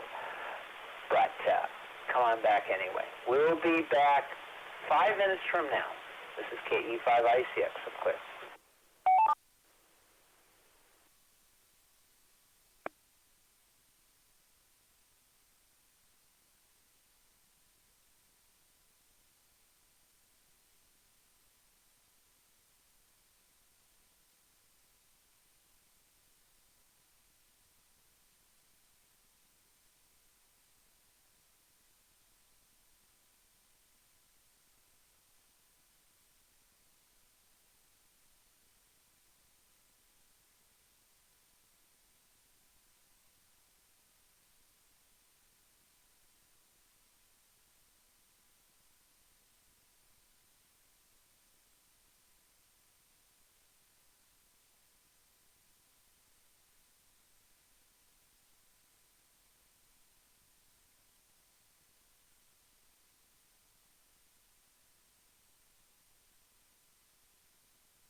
Does anybody need to use the repeater before we begin the Afterglow net?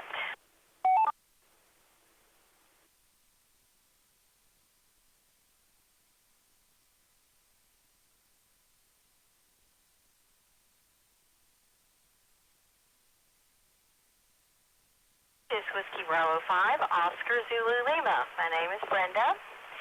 And it's time for the Afterglow net. Tonight we have two small little morsels.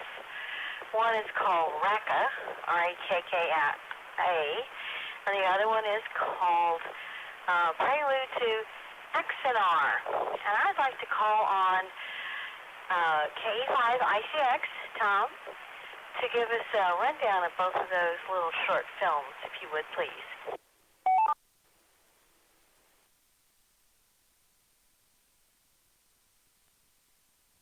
Thank you, Ms. Brenda. I'll do the first one, and then when we're finished discussing it, I'll do the second one. So if you don't mind, I'll go that way. Here we go. Rakka, R-A-K-K-A, is a 2017 American-Canadian military science fiction short film by Oat Studios, directed by Neil Blomkamp. The film was released on YouTube and Steam on the June 14th, 2017. It is broken up into 3 chapters. One is World. In the near future, Earth will be attacked by technologically superior and highly aggressive reptilian aliens, the Clum, or as they say here, pronounced the Clum. Humanity is nearing extinction with millions dead and enslaved. The Clum transform the Earth in favor of its living conditions, burning forests, destroying cities, building megastructures, and slowly terraforming the Earth, pumping out methane, making it harder and harder to breathe while flooding cities and near the oceans. The story begins in 2020, the far future, from the point of view of a resistance based out of Texas. U.S. Army and others have banded together. The survivors live mostly in underground or scattered ruins and just have enough provisions, weapons, and ammunition to continue fighting.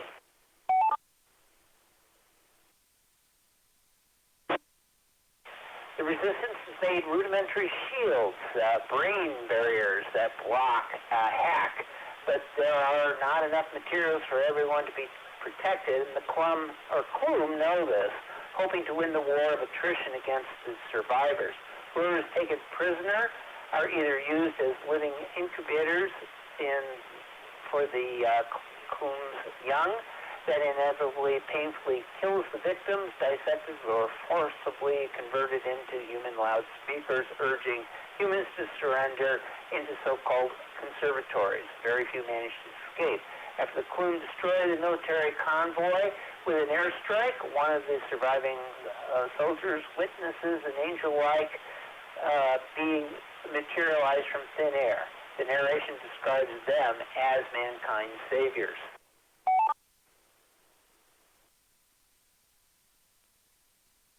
Chapter 2, M.R. Nosh. Nosh is a tech-savvy pyromaniac and bomb maker, eking out a living in a scrapyard far from the resistance. The resistance despises Nosh for his murderous glee and demands giving him the sick or suicidal over as bait during his IED, that's improvised explosive device ambushes, but they give in to his demands in exchange for continued IEDs and brain barriers he is able to make. The resistance stumble across Amar, a mute who has managed to escape the Clum, bearing extensive cybernetics across his head and shoulders.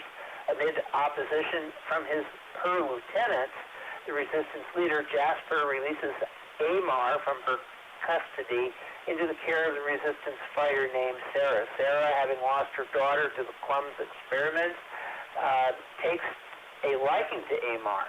He looks after him, giving him food and drink while trying to persuade Amar to help the resistance fight the extraterrestrials using the precognitive powers he's acquired as a result of the aliens' experiments.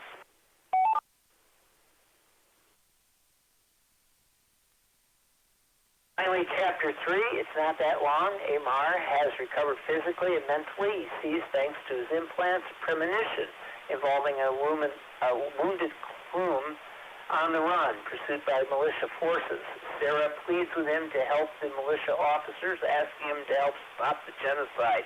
The more she talks to him, the more his eyes change, seeing the premonition of impending attack more clearly. Amar still foresees the militia successfully shooting down an alien aircraft, and the pilot is the alien on the run. Sarah asks Amar if they'd be able to learn how to hunt the clone and teach them how to fear. Unable to answer, he foresees the clone telekinetically bashing one of the militia soldiers, disconnecting his brain barrier and causing him to be mind-controlled, turning on his comrades who are forced to kill him. Sarah tells Amar he now has the powers the aliens have and that he is to use them for humanity. Back in the illusion, the militia surround the clump. Jasper orders the militia to cut off its head. Film ends as Sarah urges Amar to use his abilities as he is their last hope. So this is a short movie. It almost took me as long to read it as the movie was. But back to you, Net Control, KC5OZT.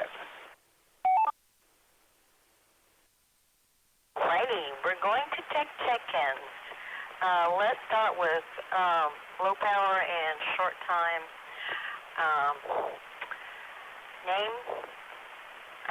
Call sign, name, QTH, and whether or not you saw one or both of these films.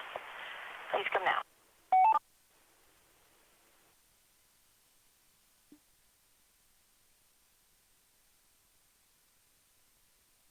G5P, Mike and Richardson.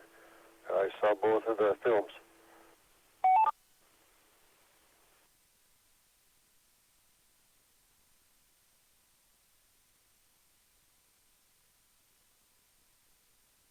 Recognize KG5P Mike.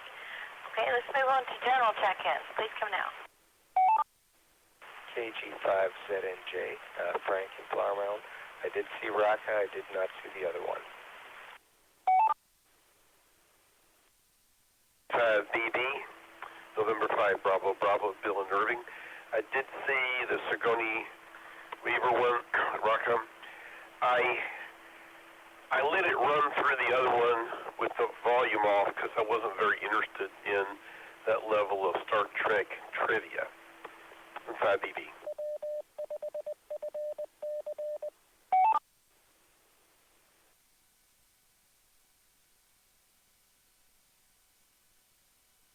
In Dallas, I watched them both. Have comments on both.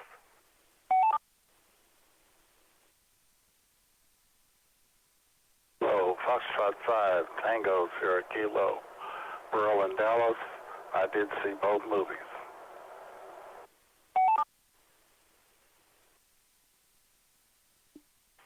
This is Whiskey 5, Echo Bravo Bravo. David in Dallas, yes, I saw both.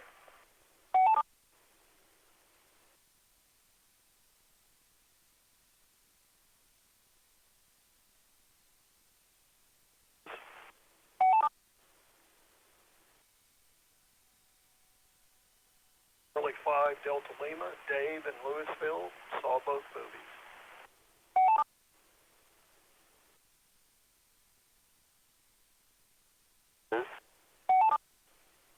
Kilo, India 5, Echo Bravo, Oscar, Michael in Plano, saw both. November 5, Hotel Yankee Papa, Tom and Irving. Watch the movie.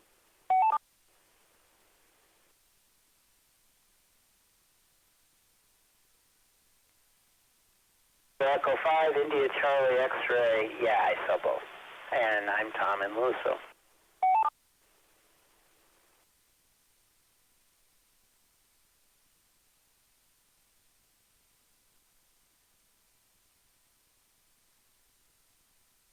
Okay, let's pick those up.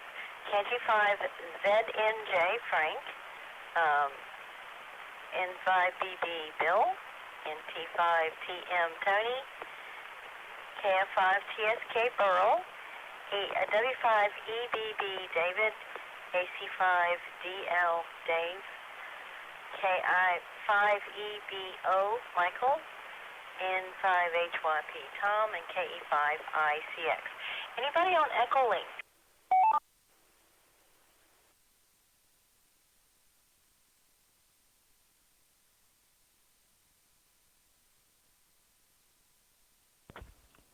This is Kilo Golf 5, Bravo Zulu Whiskey, J near Weatherford, and I saw both.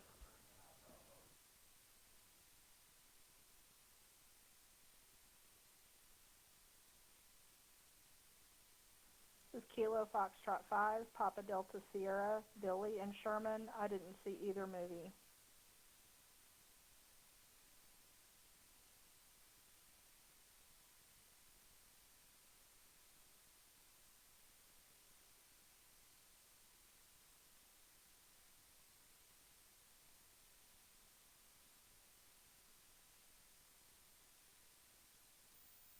Okay, it's KG5BZWJ and KF5PDS Billy. Do we have any other check-ins from any mode?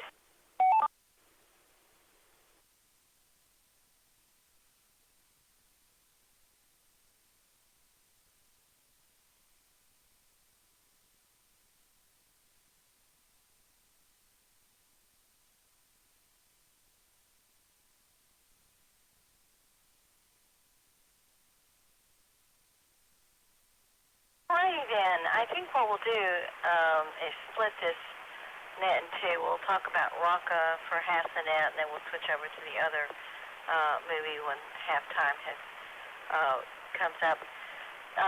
So let's start off talking about the plot of Rocca. So let's start with KG5P Mike. What'd you think?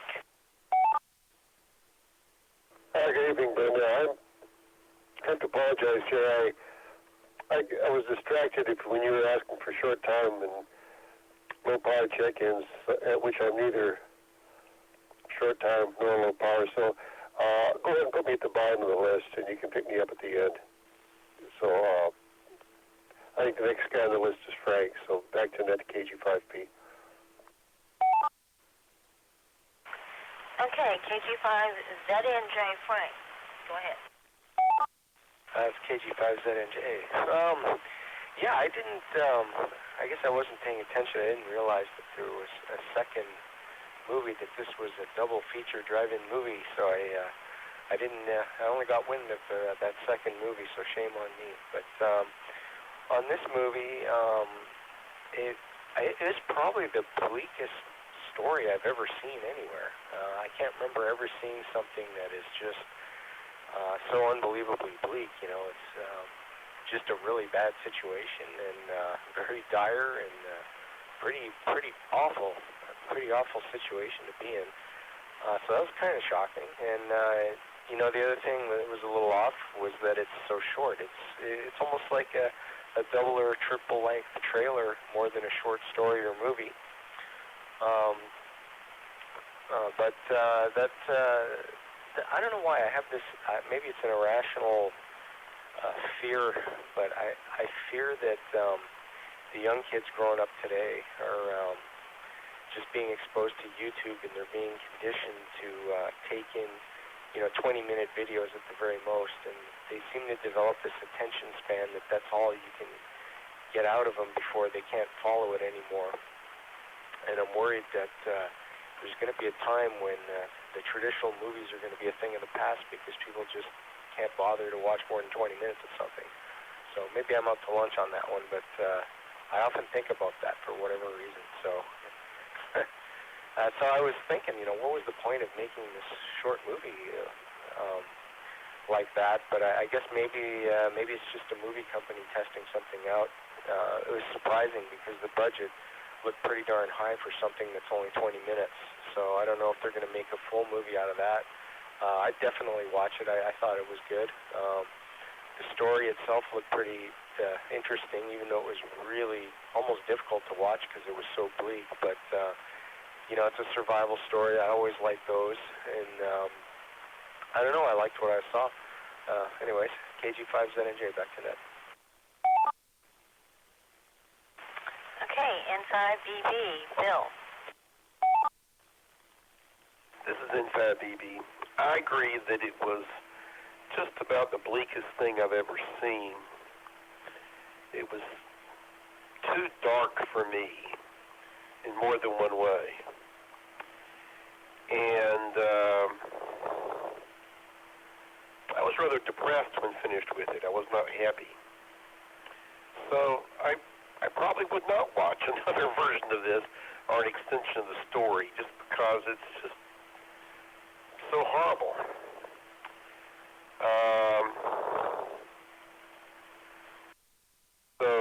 I guess that's my main thoughts about the plot in 5BB. T5TM, Tony, go ahead.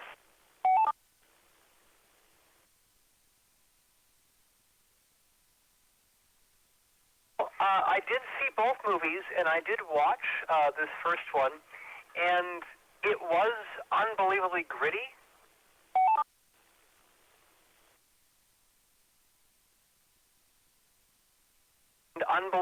Unbelievably dark, and also just kind of hard to take.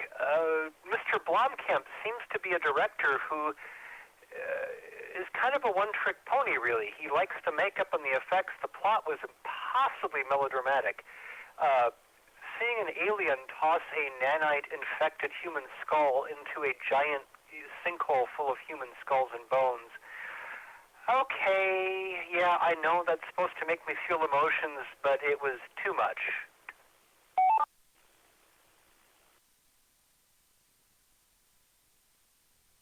So I was pretty unhappy with the plot. I thought it was very pretty. It was very ghastly looking. It was very bleak. But yeah, it didn't really work for me on this first one. NT5TM. KF5TSK, Burl, go ahead. This is KF5TSK. Well, my first thought was Sigourney Weaver.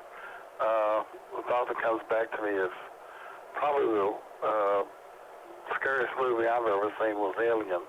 And it's like, you know, these things tend to stick to her. The bad part about Raqqa is, you know, while you go to this deep, dark place, it doesn't seem like anyone has any hope. And it's like, you know, you get to the end of the film and it's like, oh, I'm relieved it's over. K5TSK, back to that. W5EBB, David. Oh, those dastardly mind-controlling, dimension-shifting, icky David Icke reptilians. I knew they'd show up somewhere, not just in his crazy presentations at the Wembley in England. If anybody knows who I'm talking about, David Icke, I-C-K-E, he talks a lot about reptilians, and these guys looked a lot like the ones he portrays, and have the same elements, mind control, and you know, with a global plot to take over the world.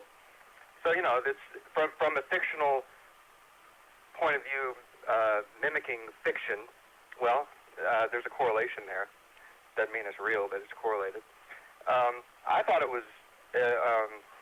Well, first of all, this is from. I actually saw this about a year ago when I watched the entire Volume 1 of Oats Studios, and it's actually quite a good variety. Some of them are just funny, like infomercial shorts, and others are very dark. Just a couple of the narratives are dark and, you know, about 15 minutes long, similar to this one, but the production value is really good. The acting is good. The stories, although short, are also very good, so you might want to check out the entire thing. It's about 10 or 12 different stories in about an hour and a half span.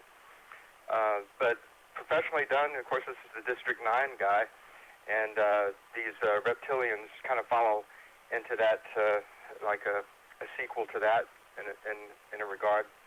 But I didn't find it.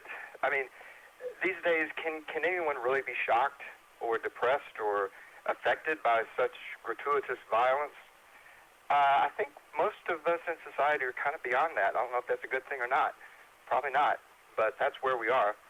And, it was a snippet of a story, kind of like something you might pitch to a big studio and turn it into a big movie. But I don't think that was the intent here. It's just to give a snapshot of a narrative, and then let the viewer kind of go with that and extrapolate or interpolate or whatever they might glean from it. And I thought it was good.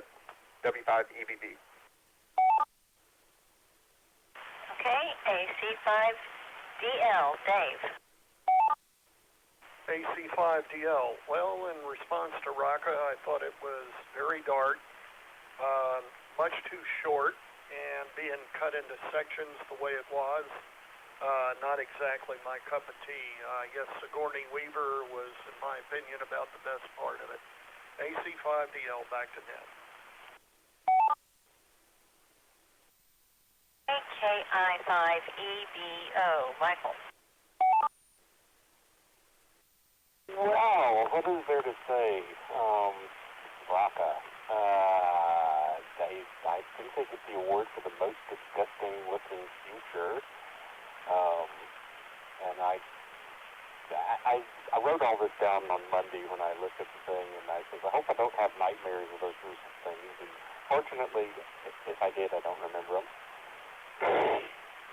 As far as the plot, the thing that always gets me is these stories of the aliens that come to Earth and want to turn it into, a methane planet or something. It's like, why?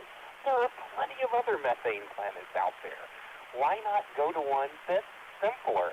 It's like you move into a neighborhood and you want to revamp everything as opposed to just moving into a different neighborhood. It doesn't make sense. I don't know. It's like it's an awful lot of trouble, and we're going to be pesky little things that are bothering them the whole time. And, so the whole plot of that kind of a movie just makes me go, what? Why? I mean, given the fact that we're doing that to the planet anyway, they could just wait for a while and then move in after we killed ourselves off. But, I guess that wouldn't be a good movie.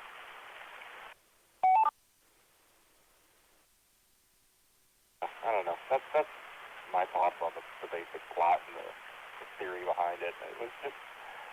It was kind of gruesome, and I'm not very much on dystopian films anyway. But I watched it.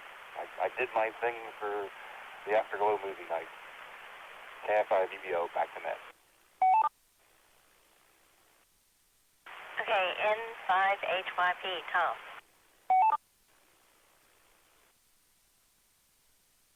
Hello, Brenda and Annette. This is N5HYP. Yeah, I did watch it this morning. It was very dark. I thought, we're going to have to combine, because it's a short movie, you got to combine comments on both plot and character. Plot was very simplistic. Aliens taking over the world.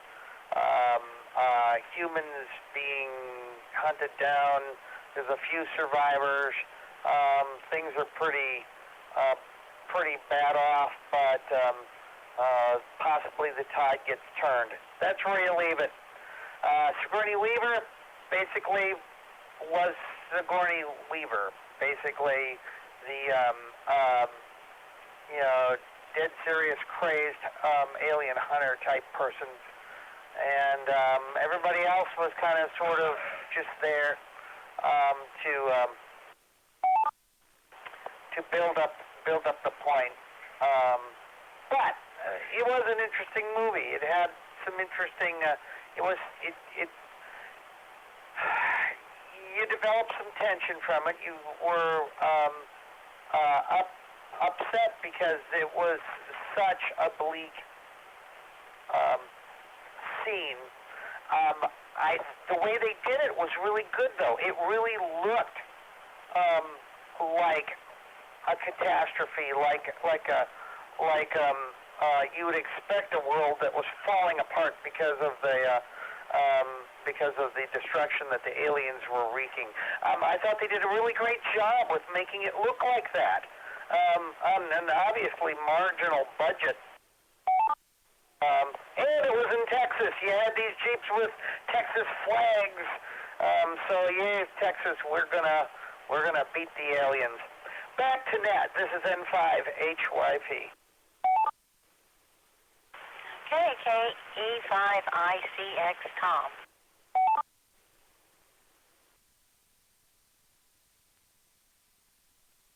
Here's the thing about any motion picture, and it is to invoke an emotional response, and it really does.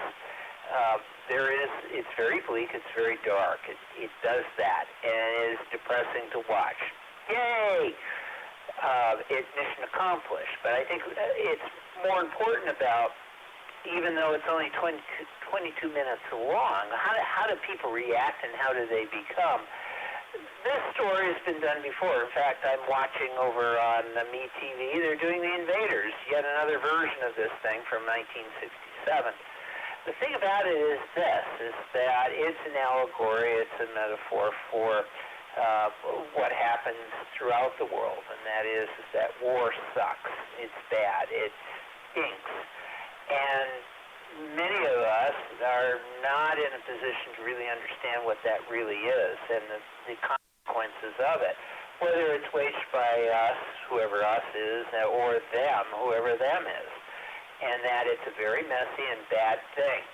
And that, I think, is the most important thing that has to come out of this, is that the story makes us all uncomfortable in ways that we don't want to live with and don't want to deal with. A good idea? Negotiate solutions. Now, with aliens, you can't do that. Well, or can you? I don't know. But in any case, the other part, too, was the methane thing. Yeah, let's rearrange that. I think Michael mentioned that. You got a planet, go ahead and rearrange it. Well, go find a methane planet. There's plenty of them. That was pretty good, and I agreed with that. That was one of my reactions, too. If you're going to terraform, go to a planet that doesn't need the terraforming.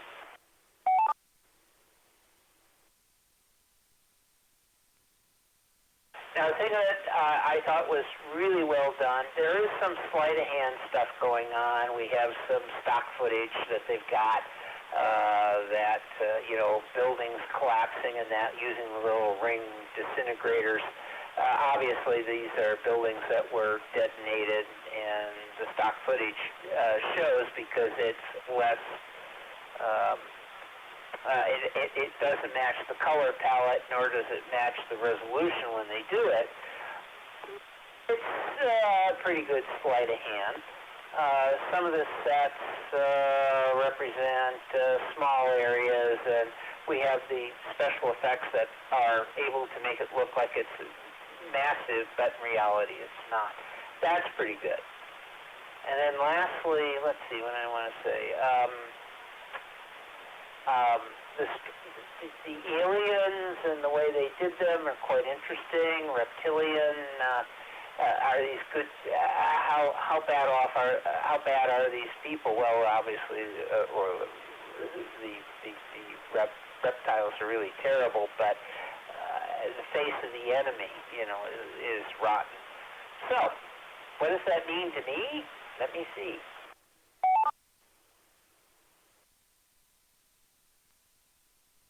I think the story was meant to go a lot further. This is some sort of a demo thing. These have been done before. I remember Irwin Allen did it with an alien coming to Earth, a man from the 25th century. It was a 20-minute thing to try and get people to buy into a series. That was back in 1970. I think this very much falls into that. Hey, look, we're up to the challenge. We can do a good show for you. Streaming service, television, whatever. We're very happy to take your money because we're doing a good job, which is the new thing. You're able to take and create something, and it could go anywhere. It could be Netflix, it could be Tubi, it could be YouTube, it could be anywhere where somebody's willing to pay for the cost of the movie plus. And I think that's where this stuff is going, and there's a lot of ways to create these niche markets and pay for them, and then hopefully get an audience that goes with them. And I think that's what was happening here. KE5ICX. Okay, KC5BZWJ. Go ahead.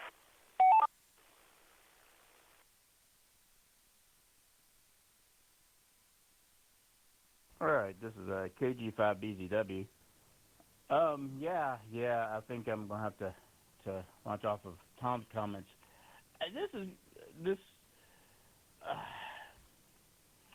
Without knowing the actual business aspects of it, I have to admit this does seem a lot like some sort of a sampler, if you will, of what the filmmakers can do. I didn't find the plot that convincing, but I don't think that was the real point. It was highly action-packed. I didn't actually find it as bleak as some of the other commenters have made it, but I don't know, because I'm kind of thinking they added multiple avenues for excuse me, there to be salvation, whatever, which you don't normally see in something like War of the Worlds or even The Matrix or whatever. I mean, there was just not enough time, I guess. But yeah, sure. I mean, there's a darkness to it. I will say there is a bleakness, darkness to it, but it was kind of counterbalanced. Plot. Yeah, it made me interested in what. I honestly, I would call it more of a world building exercise, and this is the world we can build for you. We can tightly pack, we can make it not boring for the viewer. It was a really highly action-packed. I did not get bored through it. And it's not because it was only 20 minutes. We've had plenty of films which I've get 5 minutes in, and it's hour 20 minutes, and I'm already just like, kill me now. Anyway, but so yeah, nothing like that. It was actually pretty fun, in my opinion. But there's not much to say that I can think of other than that. It's not about character building or anything, but a lot of special effects which were reasonably done, and good world building. This is KC5BZW.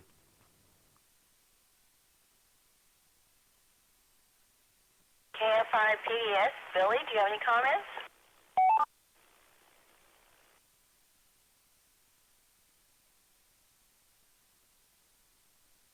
No, I don't. Unfortunately, I was not able to see either one, so I guess I'll just be listening, so don't call on me, just skip me, but I'll just be listening. Thanks. This is KF5PDS, back to now.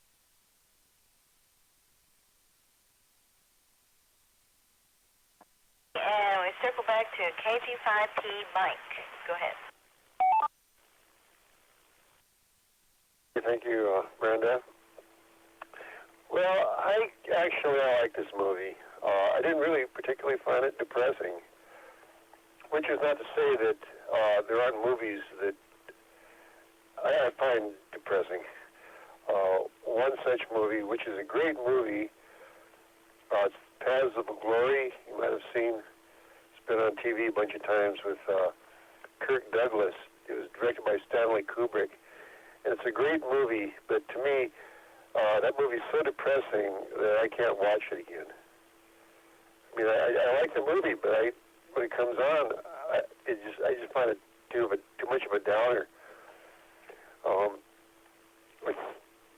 As Tom said, it's like war sex, and that's probably the best war sex movie ever made, or certainly it's up there in the top 5, along with some other Stanley Kubrick movies that are on, they're about war, like Full Metal Jacket.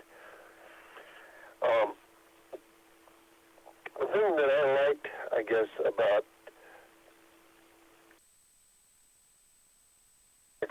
Rakar, whatever it is. I have no idea how they came up with that name. They did go an extent further than a lot of movies in the recent past have done. For example, when King Kong came out, there were a bunch of scenes that were edited out because they were too gruesome. You know, I mean, the old Fay Ray version of King Kong made back in the 30s.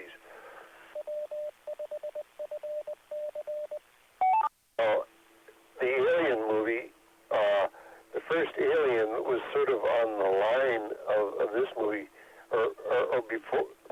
I'm trying to say, when Alien came out, they originally were going to have the aliens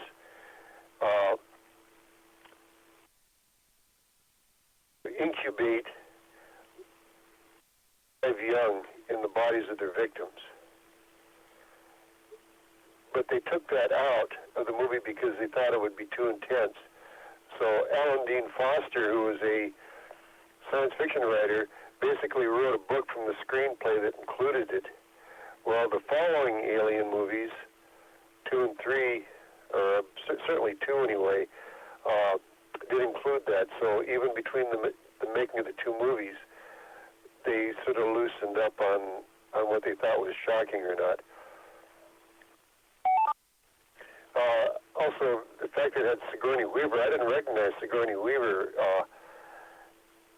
I don't know why, unless she just was in it because she wanted to be. I certainly can't imagine her being paid a whole lot of money for this, if anything at all. But maybe she was so typecast that she could never be in another type of movie anyway. But I didn't even recognize her until I saw the credits.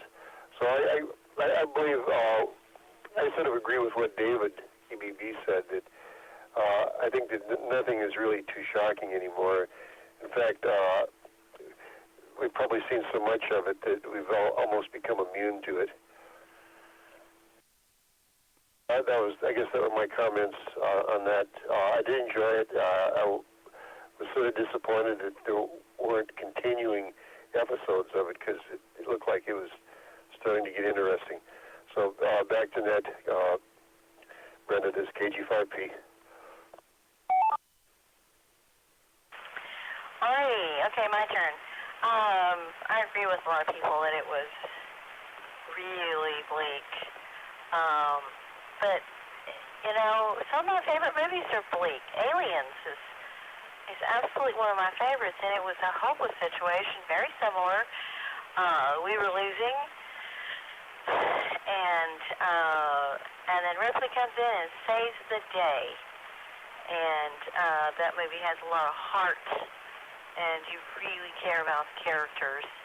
And it's not just a alien slasher movie. It's about personalities and relationships. And that's why it has been such a popular movie. This movie didn't have any resolution. It wasn't really a movie. It was a preview. And so it leaves you feeling very unsatisfied. You don't know what's going to happen. You don't know what it's about. What you saw was pretty good. It was well done. It was well acted. Lots of good special effects. But, in the end, it's like, but what happens? So you get that. Somebody was talking about the short attention span of kids. I remember a few decades ago when teachers began to complain about having to compete with Sesame Street and that type of programming. Kids would come into school, and you only had a few seconds to get their attention before they moved on. And, you just watch TV and look at commercials, and you see that with especially young people today. Their attention span is very short. It moves by very quickly. And the good old classic movies that we love so much, bore them to death. So, I don't know. You know, I hate to... It's what my kids call fogey battle. But, well, yeah. I mean, I think a lot of us feel that way.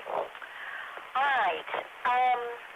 We have gone past the halfway mark, so we probably better switch horses and get to that other movie, which is prelude to, what's the name of it? Axonar. And so we'll start at the top and give us your impression of that. If we have time, if there's not much interest in discussing this, we can circle back to this movie, or at the end you can talk about anything you want to. But let's go ahead and get started on the other one. Frank, KG5ZNJ. Let's start with you. KG5ZNJ. Speaking of short attention span, I suffered from it by not reading the Afterglow Facebook page well enough to realize there was a second movie, so I have nothing to say. Back to net, KG5ZNJ.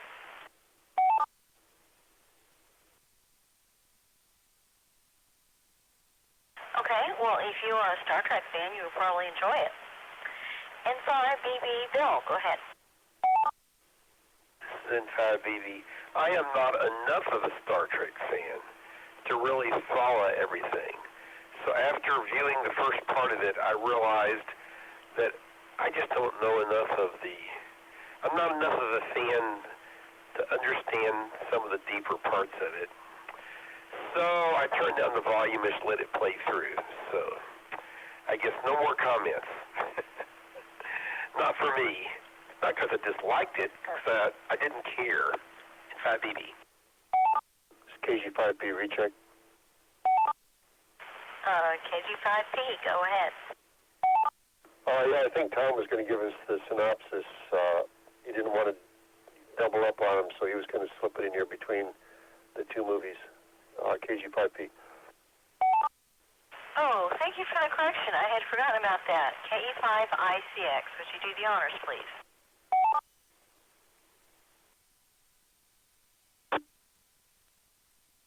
Okie doke, I'll make it very short. I'll just read the thing here. Let's see.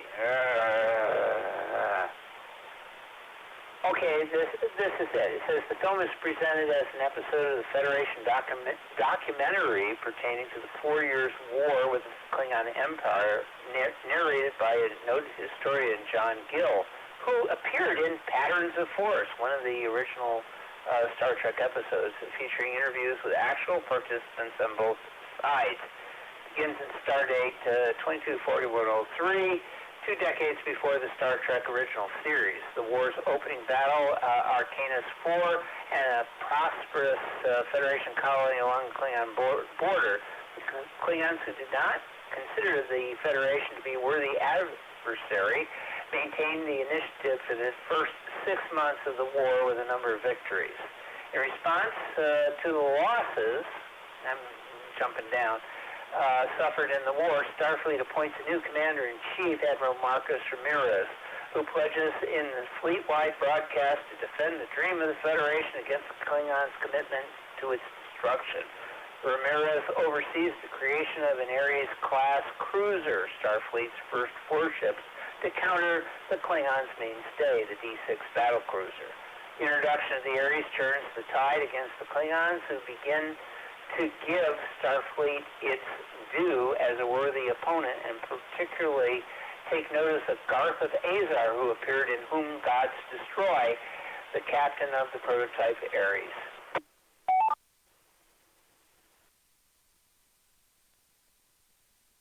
Counter to Ares cruisers, the Klingons order the construction of a newer and more advanced battle cruiser, the D-7, that would restore the Klingons' technical and military advantage in response. Starfleet begins developing their own next-generation heavy cruiser, the Constitution class, but construction falls behind schedule.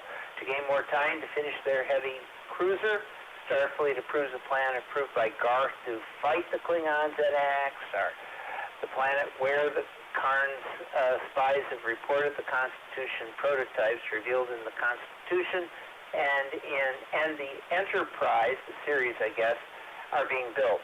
The film ends at Stardate 2245.1, just before the Battle of NXR, when the first 3 E7s enter the war, and it ends there. So I'll stop there. This is KE5ICX. All right, thanks. So moving along, NT5TM. Tony, go ahead.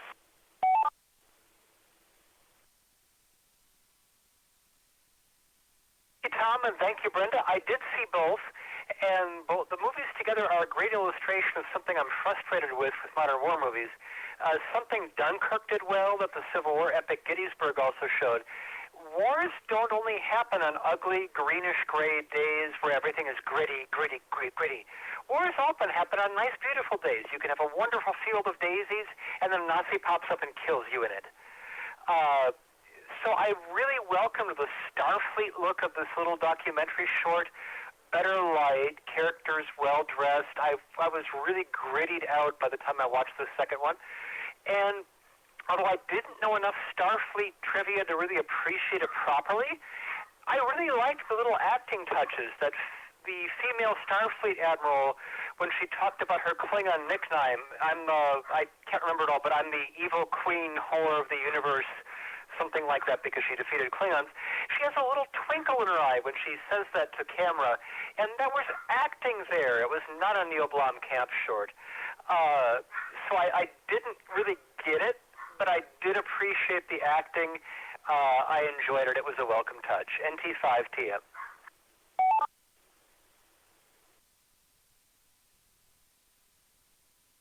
Okay, KF5TSK Burl, go ahead. This KF5TSK. Well, I admit it was a long trailer, but, everything in it, looked, the music was superb. The graphics, was appealing to watch. It wasn't a whole movie, but it's like you understood what the plot was and where it was going. And it didn't really last that long, but it was long to be a trailer. K5TSK back to net.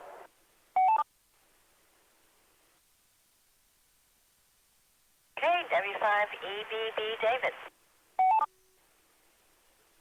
Well, this was a good demonstration of what a non-big studio can do with computer graphics and some fairly well-known actors from, previous Star Trek episodes and Battlestar Galactica. The fans will always recognize and accept them off the bat. And so they seeded this little short with those actors, and that enhanced it. But overall, this seemed to me like an intro to a very well done video game. Video games, PS4, Xbox One, have gotten to the point where it's almost cinematic in quality, especially for the previews like this when they pre-render it. But it's getting to the point where you don't even have to pre-render; you can get this quality graphics in real time, and that's kind of what it felt like to me. It was a very, just typical rehashing of the same old war type, Starfleet Federation, all this. It wasn't nearly as original as as Raqqa, for example. So it was just kind of a rehashing of the old kind of storyline and intro. Now, interestingly, one of the actors, Tony Todd, I believe, the head of the Federation toward the end there, when he gave that big speech, he actually plays a Klingon, the adversary, in Star Trek: The Next Generation in a few episodes. But this just seemed like fluff to me. Well done fluff, but still fluff. W5EBB. AC5DL, Dave. AC5DL. Well, the second movie was more entertaining to me, being a longtime Star Trek fan. One of the things I enjoyed about it was the interview style between the different actors, and playing the different roles and talking about the history and, how can I say, progression of different spaceships between the Federation and the Klingons prior to what we more or less saw in the first generation. And I thought that was quite entertaining and useful. So back to net control, KC5DO. Hey, KC5OZT. Michael, go ahead. Thank you. Maybe I just like fluff, but I really enjoyed this one. I thought it was well done. I thought it was an interesting story. I thought it was put together and presented well. It didn't seem like it was just something that a bunch of fans put together, which it looked as good as a lot of the things I've seen from the big studios. And speaking of the big studios, I think it's an ongoing pity that copyright has been allowed to be twisted into something that's nothing more than a profit monster for the copyright holders. Copyright and patents were originally designed to protect the public, to give things to the public. And thanks to, well, that's a whole other discussion, but, this looked like a promising little thing that was getting started, and the copyright holders went in and squashed it. I liked it. I wanted to see more.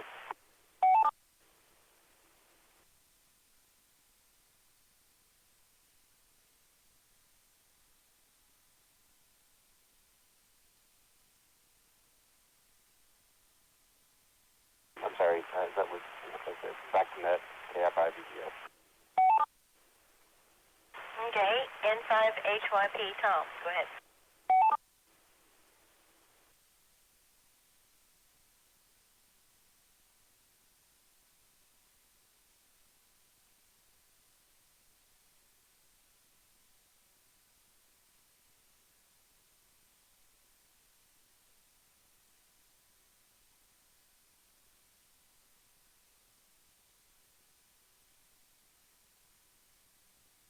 Tom's not here. We'll put him at the end and come back to him. KC5ICX, Tom.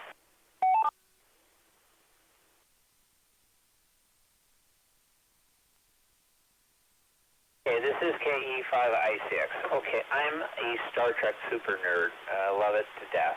Even the bad, well, maybe not the bad ones, but this one actually was quite faithful to what we knew in the past about Star Trek. One of the things you have to take into consideration is that Star Trek is not canon. The very second episode already screwed up on how things happened and when and all of that.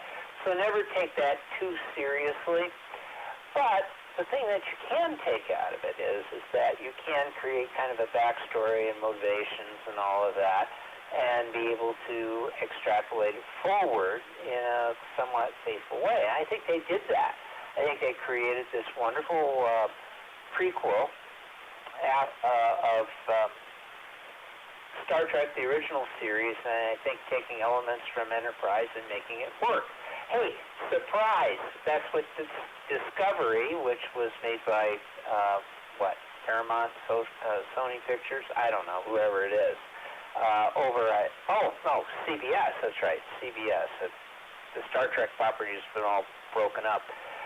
They did their own version of the same story, the 4 Years' War, which came out of, what was it, the episode with Garth in it. In any case, doesn't matter.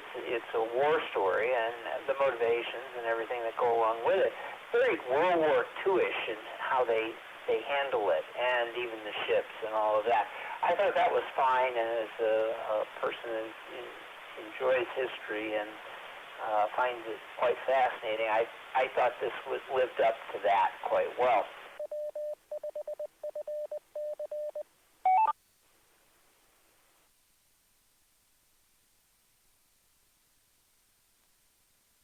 Of course, the part of this is it says Prelude to Axanar, which simply means that we're going to have a story called Axanar or something like that, or it'll be about Axanar, and we never got that. And that is because this was a property of the characters and the sets and all of that. The look and feel really belongs to Star Trek, the original series, I suppose, and this group decided to go ahead and build it up and got money to do so. And that's great, except that when you own the copyright, you really can't allow that to happen. That's a bad thing, because you could lose your copyright. Working for a company where that might have occurred, yeah, that's a problem. You got to be careful. And they were paranoid the first day that I came to work for them in 1978. They said, you have to understand what copyright means, and you can't allow people to steal it. That was paramount to them because they were about to lose their copyright. The same thing applies here, and they got shut down. I digress a little bit. It's too bad that we won't get that series. Maybe we'll get something like it. I would have loved to have seen it, but Star Trek is owned by Sony Pictures and Paramount, two different companies that may come back together. I would certainly hire these people on the QT and say, we like what you're doing, would you come work for us? Which I think is another demonstration, like it was in the first movie, to suggest that, hey, we've got some talent here, we'd like you to consider it. The acting was excellent, better than it should have been for something like this, and as such, it was a threat. So, did I like it? Yeah, I did. I thought it was quite fascinating. I wanted to see more. KE5ICX. Hey, KG5BZWJ.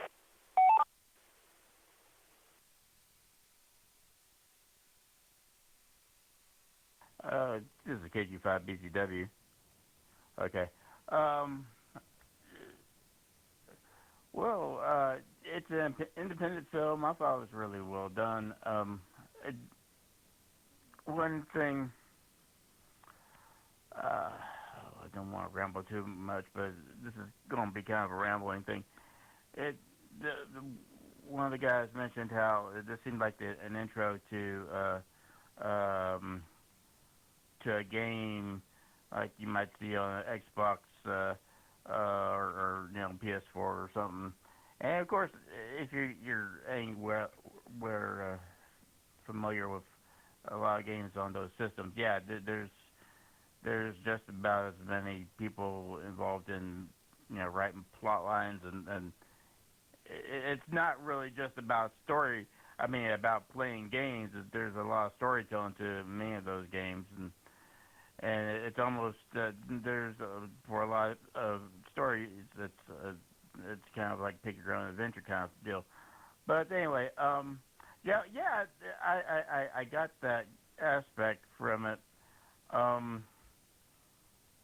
I appreciate a lot of the comments so far. I'm not quite sure what I can say in addition to, but I was thinking about that aspect I just said, just because there's also multiplayer Starship simulators. I got a friend I've played a few times with, and I thought this would be, this would be a great intro to, this is the scenario, and this is how things work out, and then you get to play the game at this next part where, you defeat the Klingons or defeat or whatever, but it's fun. I'm not the biggest Star Trek nerd here, so I didn't really understand everything, but I thought I appreciate what was said about it. It lacked the grittiness of the other. It was just, this is just,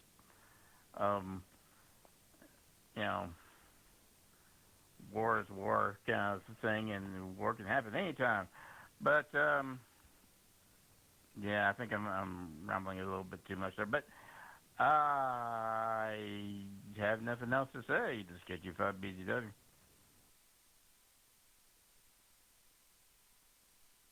Hey,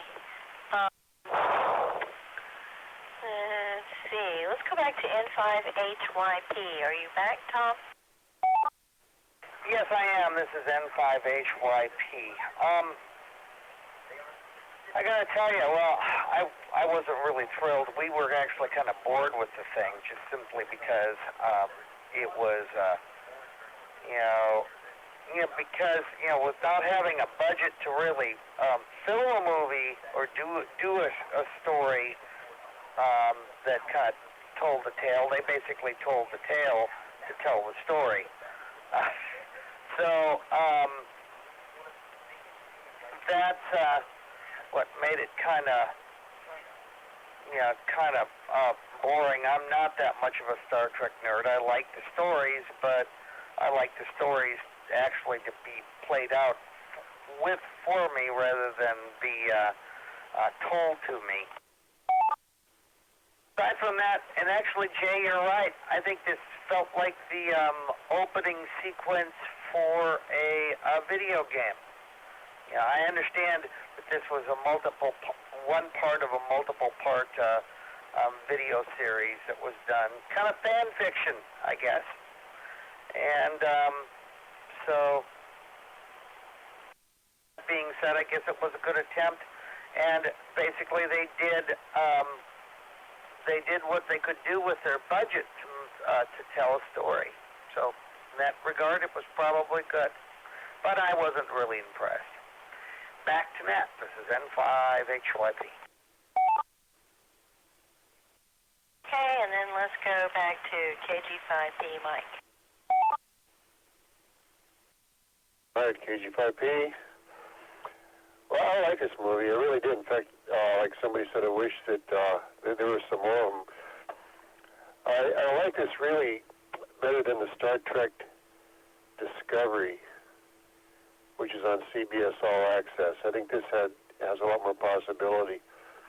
One thing I really liked about this movie, and someone mentioned this before, was this interview style. If you remember years ago, back in 73, 74 time frame, there was a British production called The World at War. It ran over about 22 hours. Not all at the same time, of course. It was in installments. But it was run, PBS had it, and I remember watching it, on PBS. And this was a great series about World War II. In fact, if you're any kind of a history buff, it's something you really ought to watch. I think it's out on YouTube still. It was narrated by Sir Laurence Olivier. But what they would do is they would interview military leaders on both sides. One would say, well, we were thinking about doing this, and here was the strategy. And then they, some British or an American would do that, and then they would have a German that would, who was a general or something back in World War II, and who was still alive, of course. This was in 73, 74 time frame. And they would explain what their thinking was. And this interview style was great because they would include comments from the original, people involved in making these military decisions.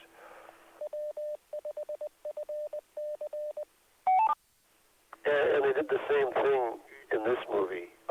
They'd interview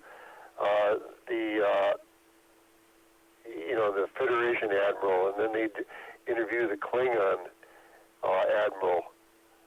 And that was just fantastic, the way they would do that. They would say exactly what they were thinking. And I guess that was what really appealed to me about this movie. And it was an excellent story, too. The whole deal was they had like 4 Federation planets, and the whole deal, they came up with a scheme that would, that the Klingons could not possibly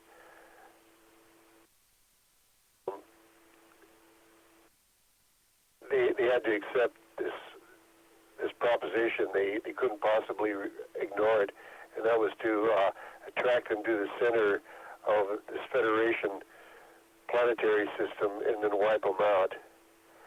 A great movie. I wish I'd like to see the rest of it. Back to that to KG5P.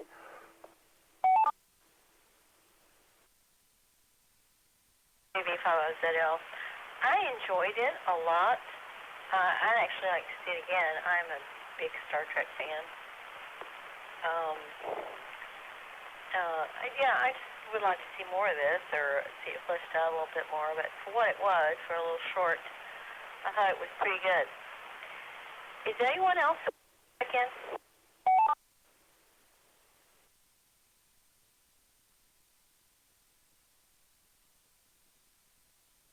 We're coming up on midnight pretty quickly here, so just throw in your call sign if you have anything else to comment about anything.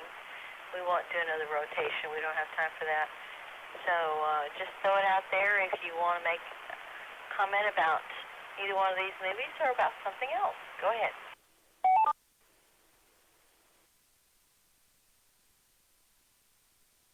KE5TM. KE5ICX.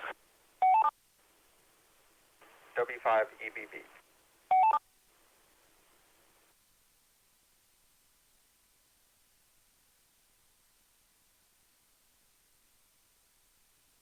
Hey, NT5TM, Tony, go ahead.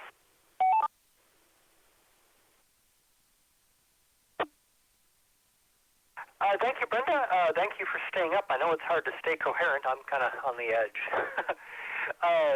The director of the first one, Neil Blomkamp, he wins my George Lucas Award, which is my award I give to somebody who I would love to hire as my visual effects supervisor, but should not be allowed to write or direct. That first short was visually so striking and so textured. I'm tired of the gritty thing, but really all that texture could have been used in a less gritty movie. It's just, he's so bad at plot and characters from my point of view. I don't enjoy what he does in those areas. I really just want to hire him to make the look of my movie, which is written by someone else. NT5TM. Okay, KE5ICX, Tom.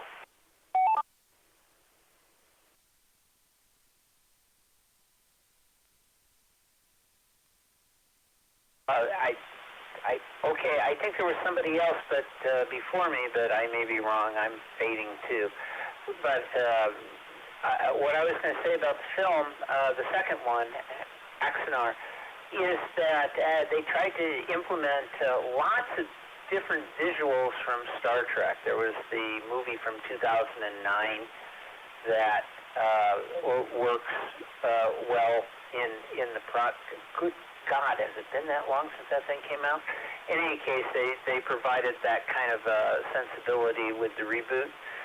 They also had the motion picture from 1979. They gave it a little bit of that look, and then, of course, the classic original series from 1966. Visually, it tried to do all these things and marry them together in a way that was convincing. I thought they did a very good job, and I think that was a green light for what they did with Discovery when they came back and did the Enterprise and redid it. They could get away with it because it was kind of a gateway thing after 50 years difference between the original Star Trek to today. I thought that was pretty cool, and I think they got away with it. KE5ICX. W5 EBB, you're up. Just revisiting the first one a little bit. Were the Clums actually extraterrestrials? Was that established? I'm not sure. Or were they more like mole people? You know, that had been hiding out underground, under the earth, and recently some door or seal suddenly opened up and released them after centuries of captivity and out of some pit or swamp or pyramid or something. And they just had their technology ready to unleash, or maybe they were just kind of waiting it out until, like in Art of War, you don't start an attack until you have absolute assurance that you're going to win. And they were clearly a dominant race in species. And I guess there's a contrast between this one and the second one. In Star Trek, it's always, and Star Wars, it's always a matter of just finding the next better offensive weapon or the next better defensive strategy or weapon, to tip the odds in your favor. But it's always a pendulum going back and forth. It's not really us versus them. It's side A and side B, and they're forever at odds with each other and battling and at war. And, the second one to me was just another iteration on that repetitive theme. What was interesting about the first one is, what if there's clearly no technology that you can develop other than something that will have minimal impact, a drop in the bucket, a flash in the pan, but, you're facing unsurmountable odds, then you might need to just hope for some outside help to rectify matters. Then one last comment. Sigourney Weaver, this is her best type of role, the strong heroine female character. Drop her right into a role like this. She's immediately authentic and believable. Not typecast per se. I didn't immediately think Ripley, although some may have. But she just defines the strong, determined, smart, feminine character, and it's what she's done for movies and our perception of female characters that makes us cringe when we watch some of these 1950s or 60s sci-fi with the very weak female roles. That is unbelievable these days. W5EBB.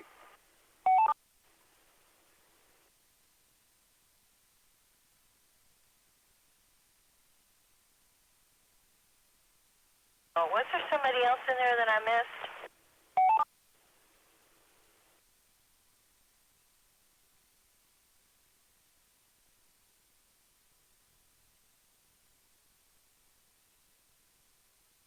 Okay. Well, in Raka, you wonder what kind of world these creatures were creating. Did they look around and go, oh, that looks a whole lot better? They totally trashed and destroyed the place. You wonder if they're creating the paradise where they want to live. You just have to ask yourself what their motivations were. Okay, I think we're at the end of the road. KC5OZT. What delights do we have in store?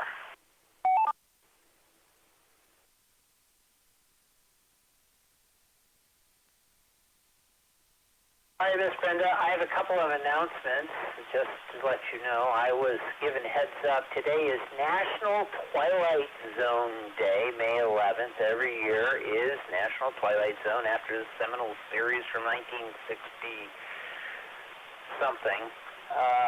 So that's the first thing I wanted to announce, between light and darkness, the Twilight Zone. And then also, for those of you who are still awake, write this down. Monday, you can go to a local theater. There's one right up the street from me here, is showing What We Left Behind. What We Left Behind at 7 o'clock. It has to do, it's a documentary about Star Trek Deep Space Nine. This is a fan-supported film, just like this one that we watched, except this one got legitimately released. And it will be one night only, Monday evening, What We Left Behind, looking back at Star Trek Deep Space Nine. So you may find that interesting. I don't know. I'm going to go see it. I think it could be interesting. If Doug Drexler is in it, who is my BFF, I think that it will be very good. So, Monday.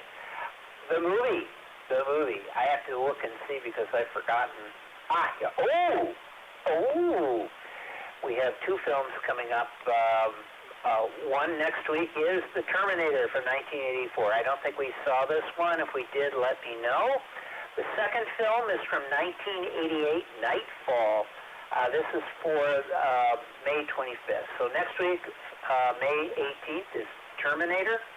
And then Nightfall from 1988 is May 25th. You can go ahead and sign up over on Facebook. Go to Afterglow Movie, 2 words, Afterglow Movie, and I'll get you in. If you would like to stick with email only, send me an email at KE5ICX, Kilo Echo 5, India Charlie X-ray at yahoo.com, and tell me that you want to be included in the Afterglow movie updates. And I will do exactly that. This is KE5ICX.